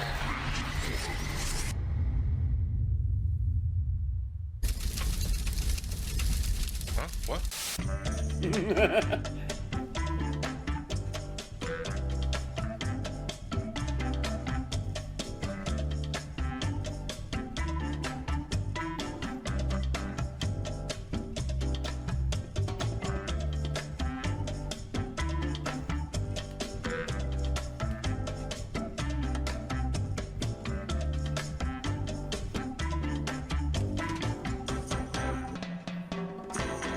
Stanley. Unexpected item in bagging area. Oh, we really didn't like that. Holy Lord. Okay. Well. This recording has been going for 3 hours and 16 minutes. I had to take a short bathroom break and a slight water break in between, but yeah. Oh my god, 3 hours and 16 minutes of this. Look, I love Caddy. Caddy's one of my favorite YouTubers out there. But this, oh, like doing it, like, well, again, I'm just sitting here watching, watching a freaking video from Caddicarus, and I like this. I liked this a lot. This was a lot of fun. And I'm really hoping here soon we can get to the 24 hours of Caddicarus, which, let's see, his latest video, which, oh my gosh. His latest video, The Ridiculous World of PS1 Cheats, is 3 hours and 9 minutes long. Oh, so yeah. I don't know what else to say about this except for, wow. Wait, was this his longest video up until the... It is. This was his longest video up until his most recent one. Oh my god. Oh my god. Ugh. And I'm just looking at this next one. 3 hours and 9 minutes. Whew, this is going to be fun. So, okay. Overall, I will go over like a little retrospective thing with me when it comes to the Spyro games. I mainly only played the Spyro trilogy. I mean, the original Insomniac trilogy. And I saw Nick play a little bit of the reignited one, the reignited trilogy, but actually, hold on, I would say, like I said, Ripto's Rage is my favorite one, but I like all three of the original Insomniac ones. But I don't know. There's a lot of there's a lot I could say, but at the same time, I think I've already talked about it quite a bit in this. Let me hold on 1 second. 1 second, everybody. Let me do this real quick. So, the Spyro game series, let's see. Yeah, the Spyro Yeah, there we go. Canceled games. Cancellation Agent 9, digital clips reworked. Okay. So, I was looking to see here, because there was talk of a Spyro the Dragon new game. Yes, a new mainline Spyro the Dragon game is reportedly in development by Toys for Bob, the studio behind the Reignited trilogy.